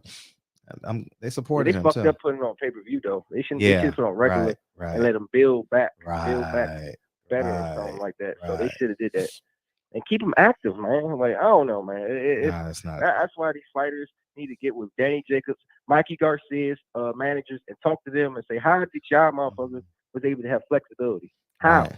How come y'all have flexibility but we don't? Right. But that's my thing. But that's my call. Shout out to the chat and y'all two gentlemen as well. I'm out. Appreciate you. All right, Jason, I'm gonna give you one. Let me respond to this to the super chat real quick. He says either I'm missing a mark or your journalism's becoming more personal and biased by you didn't speak on Triple G suing Oscar, but let that be Al Heyman. I don't care about Triple G and Oscar De La Hoya. I don't care what happens outside my sphere. I don't need something to happen to a non-black person to compare it to a black person. I don't care. I don't care. I think that's a part of the victimhood mentality. You gotta find something on another race for you to feel vindicated. Wrong is wrong and right is right. If we do, I'm gonna play what Malcolm X says, because y'all think I'm gonna just play with Malcolm X. Let me go to the ballad of the bullet. I think that, let me bring in Jason and he can talk, and I'm gonna just play him, and then y'all do what you want to do. But I think you got a victim mentality, Kai. Simply put, you're a victim. What's up? Yeah, you hear me? Yeah, You we on hear the you. show? Oh shit, no, I'm about to My, fuck up my this. fault. Yeah, you want some bias shit, right? I called you like 10 times. No, because I had I to was the cut it off. 315 number too, bro. You know, I know you know my number. No, I had to Nah, I you had don't to gotta make. explain to me. I know you have some shit to do. All right, go ahead. What's up? Nah, but my thing is though, man, I've been on the code, Fred. What the fuck I'm following in line for? We behind. Fuck I'm following the next black man for. They ain't got no information for me. Come out here. You said what, Kyle? Take action. Okay, I'm sorry. I'm just gonna play with Malcolm X. Oh, play that. My fault. No, I gotta find it. I gotta find it. It's in the Ballad of the Bullet. I think I know it by heart by now. But anyways, go ahead. It's on What you. interview you talking about? The Ballad of, not an interview, but it's the ballad, his speech at the Ballad of the My Bullet. shit about Malcolm X too. I think he was a plant. I think cause how you come out and say Elijah Muhammad was touching these girls and he never got arrested. So like that shit was a whole agenda, in my opinion, man. How you feel about that? You don't feel he was a plant? You think Elijah or Malcolm X? Both. I mean, you're entitled to what you believe. I know that, but I'm just saying, like, how you feel about that? Like, I feel I like don't think Malcolm was a plant at all. Cause I don't know, man. Like all the leaders who came on and talked got killed. Like even JFK. Does that make them a plant, or does that I make feel them, like they CIA agents, or that make them? So okay, that's fine. I just feel they CIA agents. They fake they deaths. But that's a big conspiracy theory on my behalf, though. That's a conspiracy theory I could say. That's But fine. That's fine. but I don't think. I think Elijah Muhammad was I believe he protected by the touched some government. girls. I'm not saying he didn't. I No, agree I believe he was 100% with protected you. by the government for sure. You said what? I believe Elijah Muhammad was protected by the I government. believe they both was. I believe they both were. Like, cause like Malcolm X, you got a story saying you from the streets, but when they came to burn your crib, now how you have a gun without a gun license back then? Well, I mean, you can say that about a lot of people. But I'm saying, how you ain't go to jail for having that gun? I mean, keep it. That's the questions you gotta ask yourself though. They'd have been on his ass for that gun if they was really on him. I mean, but my thing is though, I wanted to say this shit in the shop too. Cause a lot of motherfuckers is biased, man, and they keep calling you biased, right? Which I don't believe you biased. I feel you attack every situation. How the fuck y'all ain't say nothing to Devin Haney when he turned down that offer that Ken Bosa sent him the first time? Did you know about that, Fred? I Haney ducking the offer. I heard, but I wasn't following it too tough. That's because a fact. They ducked that shit and did all that loud talking they do. You could look that shit up. I remember something like that, but I mean, I don't know, man. I don't know about that whole situation. Everybody's a boss, but everyone's waiting on it. He it. ducked Loma too, and you could look the facts up on that too. No, I'm just saying, like, everybody's a boss, but everybody's waiting on an offer. I don't understand. You said it right, Fred. Everybody a boss, but they waiting on an offer. Everybody talking this lot, man. We watching wrestling, man. That's what the fuck we watching. And my thing is, Fred, you wasting your time talking to these people because if they can't tell the difference between entertainment and reality, then you ain't gonna get through to these people. Right. You get what I'm saying? Sure. You wasting your damn time telling these people.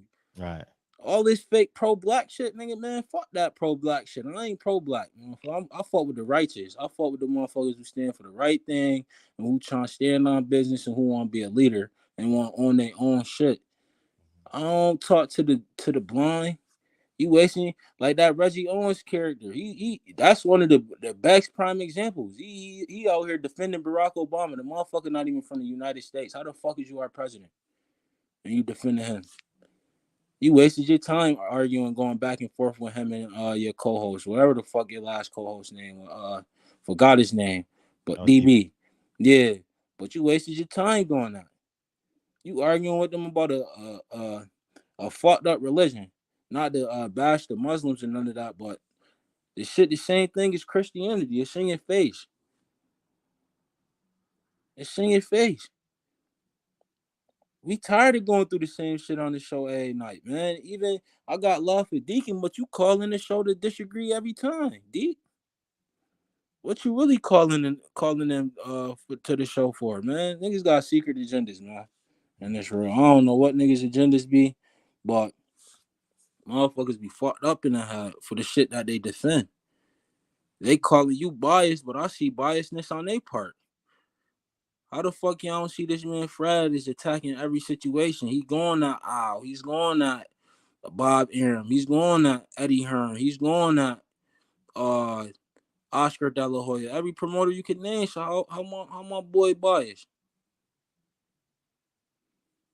Motherfuckers gotta wake up, man, and realize what the fuck going on, man. Y'all talking about how behind we is, but y'all not paying attention. Y'all still standing for the sucker shit. Y'all still defending Al Hammond. Y'all still defending Barack Obama. Y'all still defending Joe Biden.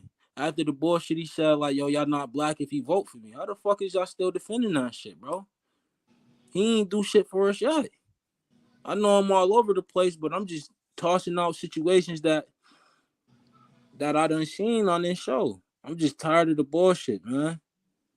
That's a fact. And Kyle, I ain't mean to come off on you on that phone call the other day on no crazy shit, but I just felt some type of way how you cut me off, and I be saying facts with You that. said And I what? just felt that shit was disrespectful when you turned that music on. When I was saying Rolly could have beat Javante Davis when he had that hand injury. I wasn't saying Rolly was better than him, Brody. I was just saying that they put that rape allegations on him when he had that hand injury because they knew what time it was, man. And that's straight up facts. He wasn't beating y'all top fighters is not that good. Why the fuck you think all these good fighters is losing right now? They not that good. They got the best matchmakers right now. That's all. That's all. Why the fuck you think niggas is taking paydays to go out early? Why you think Terrence Crawford is stopping all these people early? They taking paydays. These old white men came out and they tell you, Kenny told you in the interview that Sean was gonna go out. He told y'all before the fight even happened. This shit is in your face. We just watching wrestling, bro. Just go back to these interviews and watch these shits, bro. This shit is not no conspiracy theorists. They telling you. How the fuck you think people was winning these bets, man? At the MGM, wherever the fuck they go to place their bets, because they know. Devin Haney ducked that offer because he knew what the fuck was gonna happen in Australia, man. You know you gonna lose out there, man.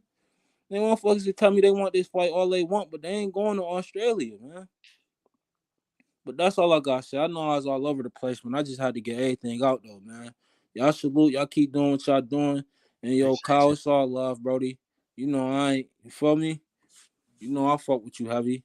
But It's all good, man. We ain't tripping. Yeah, fact. But listen up, everybody get the song though. No matter who you are, everybody got the song. Yeah, but you feel me? If I ain't get my what I wanted off my chest, I felt that was disrespectful. You feel me? Like you don't do it to Deacon, so I got he talked the most Deacon. bullshit. I just got Deacon the other day. Oh yeah. After how many times though? I get Deacon. How I many got times Deacon Deacon came on this show and talk bullshit? And you know, I can't really get him as much as I want to because you know what I'm saying, he my elder and he be preaching, so I can't really. And I know, but our elders I can't get in the way of God's work sometimes. The reason why we in the situation we in now. I don't want to hear that. That's a great point. I don't want to hear that elder shit, bro. Great point. It's a great point. I want to hear. I told you I fought with the righteous, man. I don't want to hear that elder shit no more, man. I got you, man. He come with the bullshit today. I'm gonna play the song just for you, cuz. I respect that, man. I respect that, man. Peace, man. All right, man. All right. Mr. Gumbo says, Fred, you're a bad man. You on Reggie's show too. I appreciate him. You know, he's one of my biggest fans. You know what I mean? And I mean, I just say thank you. Thank you. I appreciate it. Let me open up these phone lines again. Oh, okay. So it's 1 in 81 per 100,000. That is because I need y'all to understand context when these people be talking on CNN. I need you guys to understand context. So that is 1,234.5. So we'll just round up. We'll just round up to 1,000. Damn, my pen don't work. Let me use a marker. 1,035 for every 100,000, right? So 1,025, 1,235 times 10 equals, that's 12,350 people per million. That's black people locked up in America. I'm doing the math off of that CNN statistic, right? 2021 per 1 million. And if there's 50 million people in America, 12,350 times 50 equals 617,500 people that are locked up in America, black people, based upon that number. And there's 50 million people. And there's 50 million people in America. I'm just going off of that statistic. I did the math. 1 in 81 per 100,000, right? So 100,000. So you divide 81 into 100,000, you get 1,235. There's 10 100,000s in a million. So you times 1,235 times 10, that will give you 12,350. Now that's 1 million. Now you times that by 50 because there's 50 million people, and that gives us the answer 600,017 and 500. So I think, and the reason why I make that point is not to say that people are not incarcerated unjustly. I believe in that. I believe it's true. But they make you believe that half of us are locked up. They make you believe that America is falling. Like when LeBron James said, we're being hunted every day. I'm like, you can't, LeBron James, you can't say we're being hunted every day because we're not literally being hunted every day. Okay? That's the mindset we have. CNN, based off of this CNN, they say it's 617,000, right? You guys do the math yourself on that number. All right. And I think it's disingenuous that we believe the same people that tells us to vote for Biden, that which one of the following food that overanalyzes, that overprojects, it overprojects the realities of prison, and then they tell you Kyle Rittenhouse is a criminal. Do you see all of that? Do you see all of that taking place? You see that curve? You see how they setting you up? And we fall for it every time. Let me open it. Let me get Dion in. What's up, Dion? And I'm going at everybody black. Fuck it. I only care. Like you guys got to understand something about me. I personally don't care what people do that are competing against me. I know their playbook. So you know what I'm going to do? I'm going to hold my people accountable to being better than that playbook. That's it. Y'all keep on comparing yourself to white people, you're going to lose every time. Yeah, what's up? Hey, Dion. What up, what up, what up? Hey, what's up? Man, nice topic. And I can speak on this. Yeah. Please tell us your experience, because that'll give whether you for or against. I can speak on this. Yeah. Prison is prison is supposed to be rehabilitation. Say it again, please. I'm sorry. I said prison is supposed to be rehabilitation. It's supposed to be like basically reshaping you. But the I don't know how to say it the right word. Recidivism is so high because they're making prisons comfortable to where people are committing crimes and then they in a comfortable situation to where they like, fuck it, I'll come back. Because guess what? They got laptops now in there, and now they got video game systems in prisons, all for the youth, for, for them to keep on making money off the young brothers, and and then it goes like this. Like I just told my friend, I've been to prison 3 times. It took me the third time to understand that I was living selfish. Like everything that I was doing, I was just doing for self. Mm-hmm. But once you get out of selfishness, you put your family first before anything, even before yourself. But you got to have your health to take care of your family. But that's all it is, man. You know what I'm saying? It's your choices on what you want to do. I understand that for the rest of my life, I'm always gonna be stereotyped as that felon. But that don't define me. That's just one step in my past that, you know what I'm saying, I'm not trying to never go back to. And then the other thing that I accepted in America, no matter what I do, I'm always gonna be considered a nigga, and I can live with that. And the get on code with another nigga, no, because his thought process might not be like my thought process. He might have a totally different thought process. And like I said, a white man came and got me from prison. So I'm never gonna be racist because then no brothers come get me.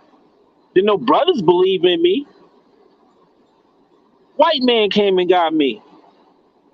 So I'm always gonna be not looking at no damn color after that. Be flat out, bro. And then on the code, it's no code because as a community as blacks and being in the prison as blacks, it's we're never gonna move as one unit. You know what I'm saying? It's always gonna be one person that think that he is Malcolm out of the Bronx, and he don't put in what Malcolm put in. So, yeah, man, I just went through this with my dude this weekend, man, because I told him I'm a single father, bro. So I can understand what your baby mama getting on you about. You know what I'm saying? Because I'm the one that got to take my son to dentist appointments, doctor's appointments, rescheduling this, baby care, and all that stuff. So, like I told him, I kept it 100 with him. Like, bro, she been doing it all this time by herself. And while you in the bar, bro. So what's wrong with helping out now, bro? If you want to change, you know what I'm saying? You can change, but it's your choice. But I'm gonna keep it 100 with you. She ain't wrong, cause look how many years you ain't did it. And like I said, I live for this. Like I said, I'm a 3-time felon. I ain't supposed to never have the things that I have, but it was my choice to make a better life. Would you blame yourself for being a 3-time felon?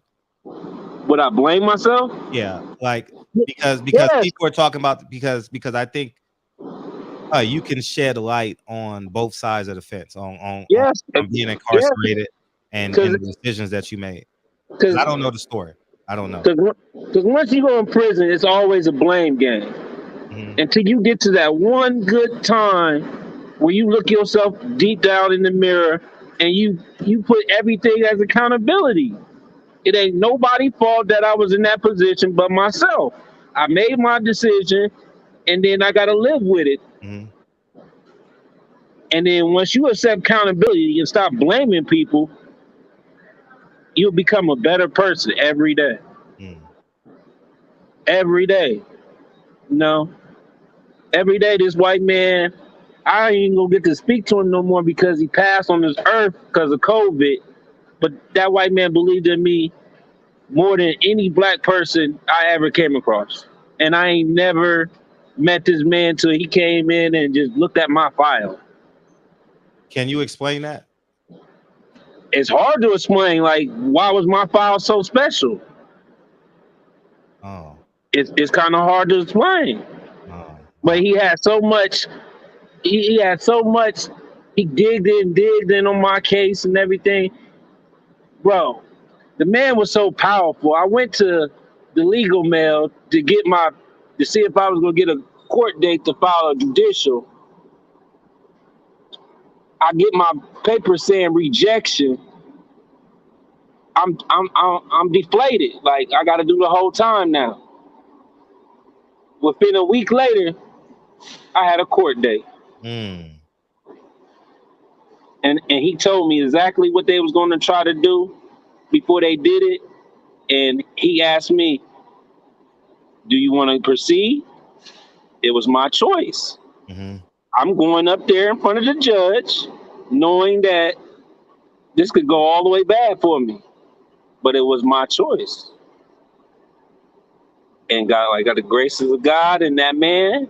And I had to put in the work, though. Mm-hmm. I couldn't waste no time, because I had to go to programming, because we took the power out of the prosecutor's hands. The prosecutor was trying to deny me in the presence of a court. That way it took all my rights to ever file a judicial ever again. So we took the power out of his hand and put it in the judge's hand. Like, look what I did within 11 months. I wasn't walking around talking no warrior stories. I was programming. Mm. But when I step across this line, I'll be a better person and accept accountability for anything that I do. And that's what we fail to realize is we don't take accountability. We always blaming somebody, or we always curved it into a black and white situation. So once you understand that, when you come from that other side of that world and how they got their foot on your neck the whole time, y'all accept life better, man. Because like I said, I'm just living a boring life, and I tell all the little youngins, man, there's nothing wrong with being old, man. Mm. No, and it's messed up, man. We just went through this, man. My son, he witnessed a shooting in front of the barbershop. Mm. You telling me, like, as a father, you never want to be like your son asking you, like, he wouldn't turn around because he was just in shock and stuff. Like, he ain't never seen that happen right in front of his eyes. And I had to break it down to him, like, it's not your fault. Like, it's not your fault, man. Like, I tried to get you away from this by moving you away from Cleveland, Ohio. You know what I'm saying? I ain't think it was going to happen here. But like I told him, something had to happen to where that youngin that was only 19 years old don't look like he been in the game. Something had to happen to your boy to where that man shot him 2 times in the head, then stand over him, shot him in the penis, and shot him 3 more times. Something had to happen. I know that's your man in there. I was telling my son that's your man in there, but your man had to do something to that man. Because he shot him right in front of the barbershop door. 2 headshots. Mm. Now, my son traumatized for the rest of his life. I got him talking to people. Because like I told him, you got to let it out. And I don't know what to say. You know what I'm saying? Because in Cleveland, Ohio, it was normal to me to see dead bodies and shit. He ain't never seen that, man. So it's a great topic, and if we ain't gonna move as one, we ain't gonna never be on code. Right. I agree. Because one person go accept accountability, and the other person go blame, right. And you gonna have a tennis match out of this world. Right, and that's what we're in now. Back and forth. Somebody go put a spin to it, back and forth, and then somebody go hit it on the line. It's back and forth. That's how it is. Right. You know. You know what I used to do to COs that come in there and try to make you, try to provoke you so they could beat your ass and take you to the hole. Mm. They used to come in and just mess your cell up and shit. I used to always tell them people like, man, that's a sign of weakness. I ain't did shit to you. Your wife did something to you at home to where you came in and make my day worse. Mm. But I used to always kill them like, I ain't got shit to do anyway. So you gave me something to do. Right. But yeah, man. But if we go talk about code, we gotta have one code. It can't be 1,000 codes. It gotta be one code, and we gotta move in unison or stop the talk. Never gonna be that. No. Mm. No. So I respect y'all guys, man. Y'all get me through the night every night. Appreciate you. Now I gotta get back to this line. Thank you, dog. Thank you for giving us a different perspective. Yeah. Yep. Appreciate you. Yeah. All right. Yeah, man. It's I believe, Kyle, that when we know the rules, see, we know how to play sports, so we understand rules, right? You can't double dribble. You got to make the basket. Every 10 yards is a first down. Touchdowns are 6 points plus the extra point. We understand rules, right? When we on offense in basketball, we don't shoot in the other person's basket, do we? No, we don't. When we watch that Jim Marshall clip in the NFL, we laugh. Remember Jim Marshall? He ran the wrong way. Mm-hmm. Got the football from the Minnesota Vikings. He ran the wrong way. Now, many men in America are connoisseurs of sports, right? It's predominantly men in the shop. Why we can't take the understanding of rules? We understand it in sports. This is a boxing channel, so this is a sports channel. We understand 10. If you count the 10, it's a knockout, right? You go to a neutral corner, you got to weigh in. These are rules. Now, if we go over here and we live and life is a game, and every game we play is going to be on the road.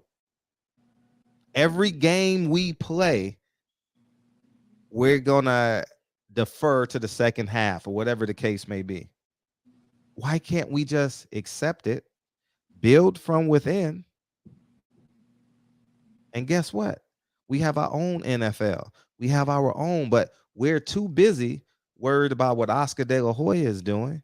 We're too busy. Instead of worrying about what Oscar De La Hoya is doing, hold your black friend, your black brother, Al Heyman, LeBron James, accountable to the highest level of what you consider a code. We don't do that because conformity is our greatest sin. I got a question for you, Fred. Yeah. 1 second. I'm gonna drop finish what you're saying, but I got a question for you. What's your question? No, I was gonna say, so if a nigga is off code and we address him for being off code, are we now off code too?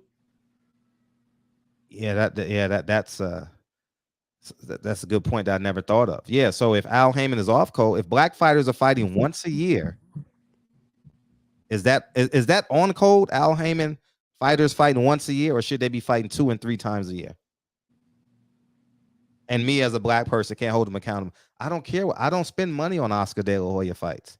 I don't give a fuck. Like, y'all be talking to me about shit that I really don't care. I think other channels do a great job at covering that shit. Don't care. I didn't watch Jeff Blake's fight. What's his name? What's the guy that was dissing Earl? Jeff Blake is the quarterback. Huh?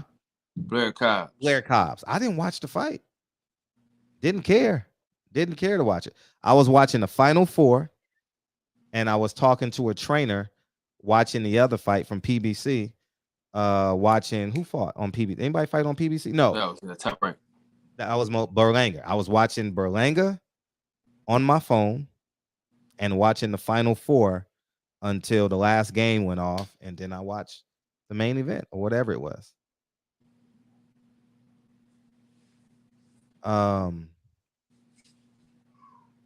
They are not your enemy if you know how they're going to attack you. They're not your enemy. If I'm playing quarterback and I know it's 3rd and 7 and they're gonna blitz me, I know the playbook. I know their playbook. But we're always gonna disagree on this, so we'll just leave it as is. I'll be the coon. I'll be the wrong person. I will take full accountability. I'm wrong. I don't give a fuck. It makes y'all feel good. I'm wrong. And Champion Hart didn't bring his cooking show, so I guess we'll do it next Tuesday. And so that's it. I'll be the wrong person. I'll be whatever you want to call me, a coon, Uncle Tom, piece of shit, whatever you want. I know that in order for Lincoln to be successful as an adult, when he leaves my house, he must be worth at least $1 million, have cash flow, credit score be whatever the highest is, and be a great person. He must be a great person. I know that to prepare him. I'm not teaching him, well, son, the world is against you. We ain't worried about that. I know the playbook. So all these rules that you're saying that systemic oppression, I eliminate most of that shit by preparing him. I eliminate it. I am eliminating my enemy's strengths by preparing Lincoln and Kennedy for the real world. Lincoln doesn't have to go to college. Lincoln doesn't have to go to the military. Lincoln doesn't got to be interviewed for a job. Lincoln doesn't have to do none of that shit. You know what he can do? He can leverage what mommy and daddy has created for him and make it bigger. He ain't gotta do none of that shit. He ain't gotta be interviewed by a white man. Never, I swear before God, my kids never has to sit in front of a white man or a woman and be interviewed. I swear before God, my kids will never have to go to college if they don't want to be a doctor. If they want to be a businessman, they ain't got to go to college. If they want to be a school teacher, a doctor, then they got to go to college. But if they don't, they ain't got to go. So I think that's the bigger picture. Arming yourself. Like me, I always got to use myself as an example. In my real life, I don't experience racism in my everyday life. I know there's systemic oppressions. I understand that. But I don't experience that in my real life. I don't go where I'm not wanted. I don't have to sit and say, yes, sir. Yes, ma'am. Okay, I agree. I apologize. It's okay. I'll come back tomorrow. May I? Can I? Pretty please. May I? I don't do that. So what I do is I don't participate in what the enemy is doing. I build my own. And I think we got to get back to that. Building your own United States of America. Replace United States of whatever your last name is. Replace America with your last name. You know what I mean? That's the reality of it. You know what I mean? I think once we do that, I think that's the win. But I'm not going to sit here. I'm not going to sit here and play small.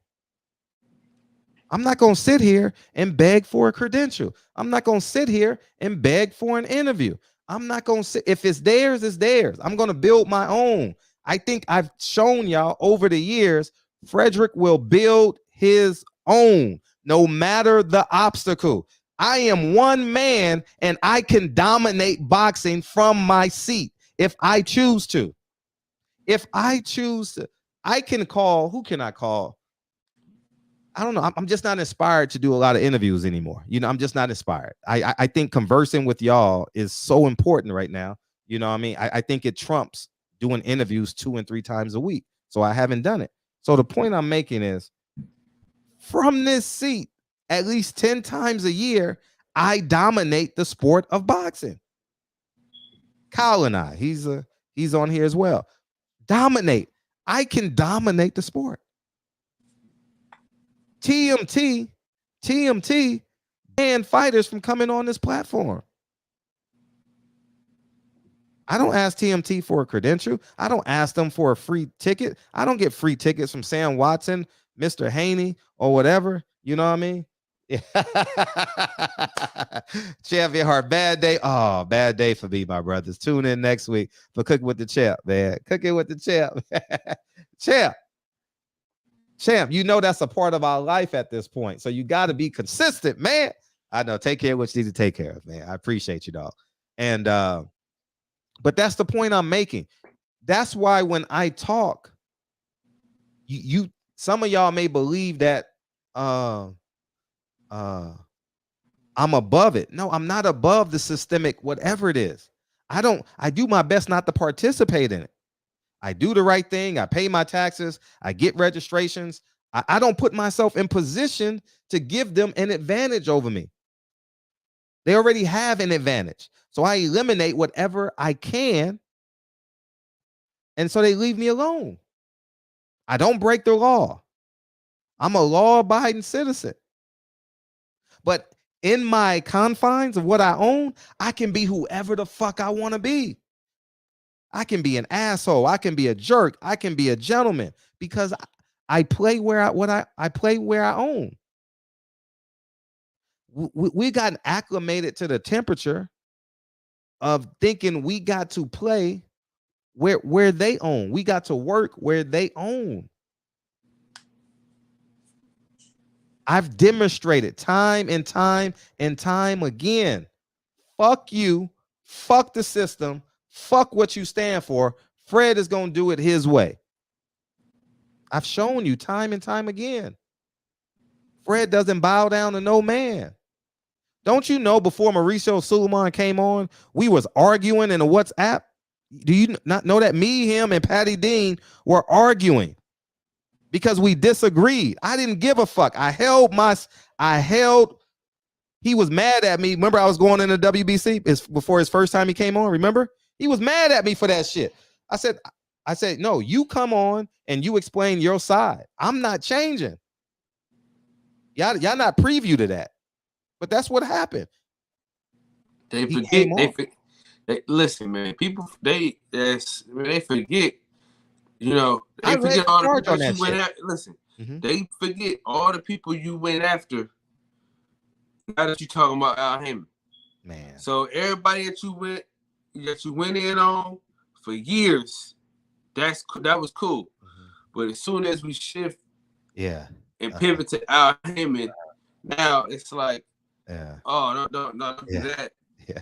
But it's like, dog, we got 1,000 Mexican fighters, dog, on cards where it's like, dude, you can't give us one black fighter on the card? Yeah. Yeah. Like, look at the Earl Spence undercard, man. Nobody speaks English. No one speaks English. Come on, like, seriously, like, come on, man. Yeah. And the fact that I'm gonna read this real quick. Yeah, I pulled up.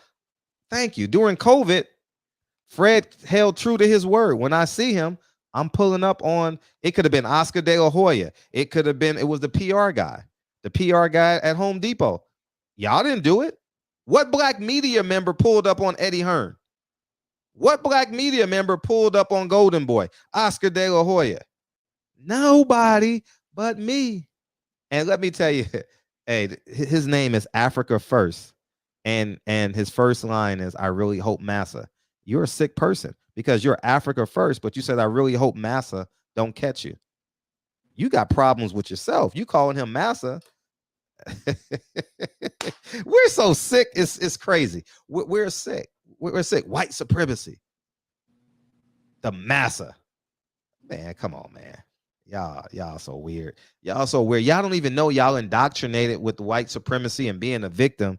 You don't even know, because I'm really as free as a black man can be in America. That's me. That's me. However, I understand what's out there.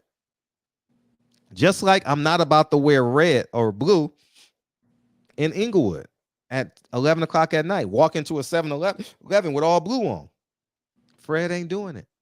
The same way I know that to eliminate as much as possible, I'm not going to live where the density is high.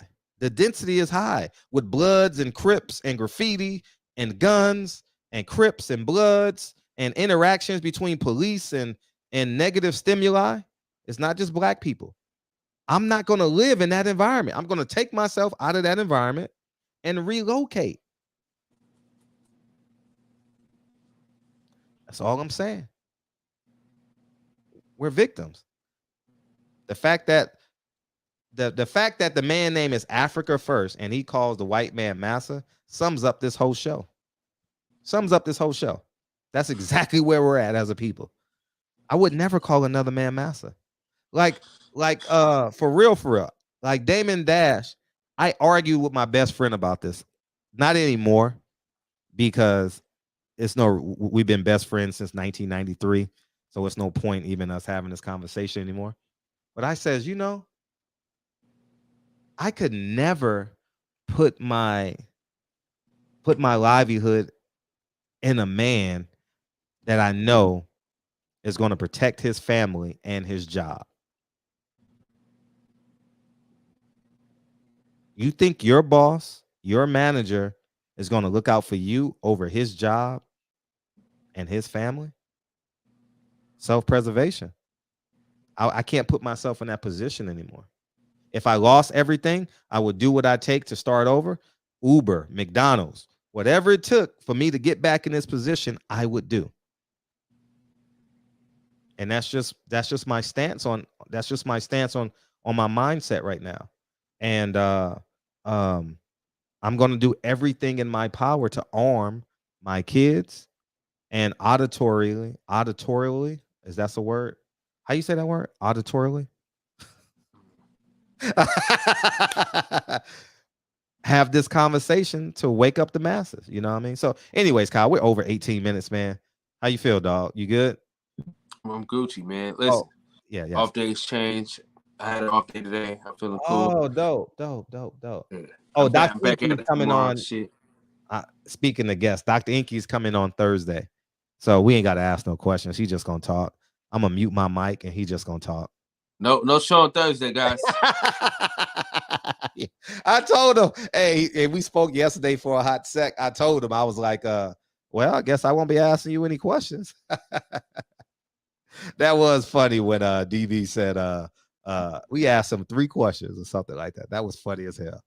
That was funny. Yeah. That was super so funny. Yeah, y'all, we and I won't be on. I ain't gonna stay on the whole time with Fred. I'm not, because Fred gonna end up being on until like 3 a.m. No, we getting off 2 hours on Thursday. No, I'm telling him, the first thing I'm gonna tell him, this is a 2-hour show, Inky. We ain't doing no 3 and 4, 5, 6 hours. Fred got to take the kids to school, man. Got to take the kids to school, man. And Fred like waking up fresh, because if I don't wake up, Kennedy's going, Daddy, wake up. Hey, kids don't give a fuck about your nap, Fred. Listen, they don't. These kids, man.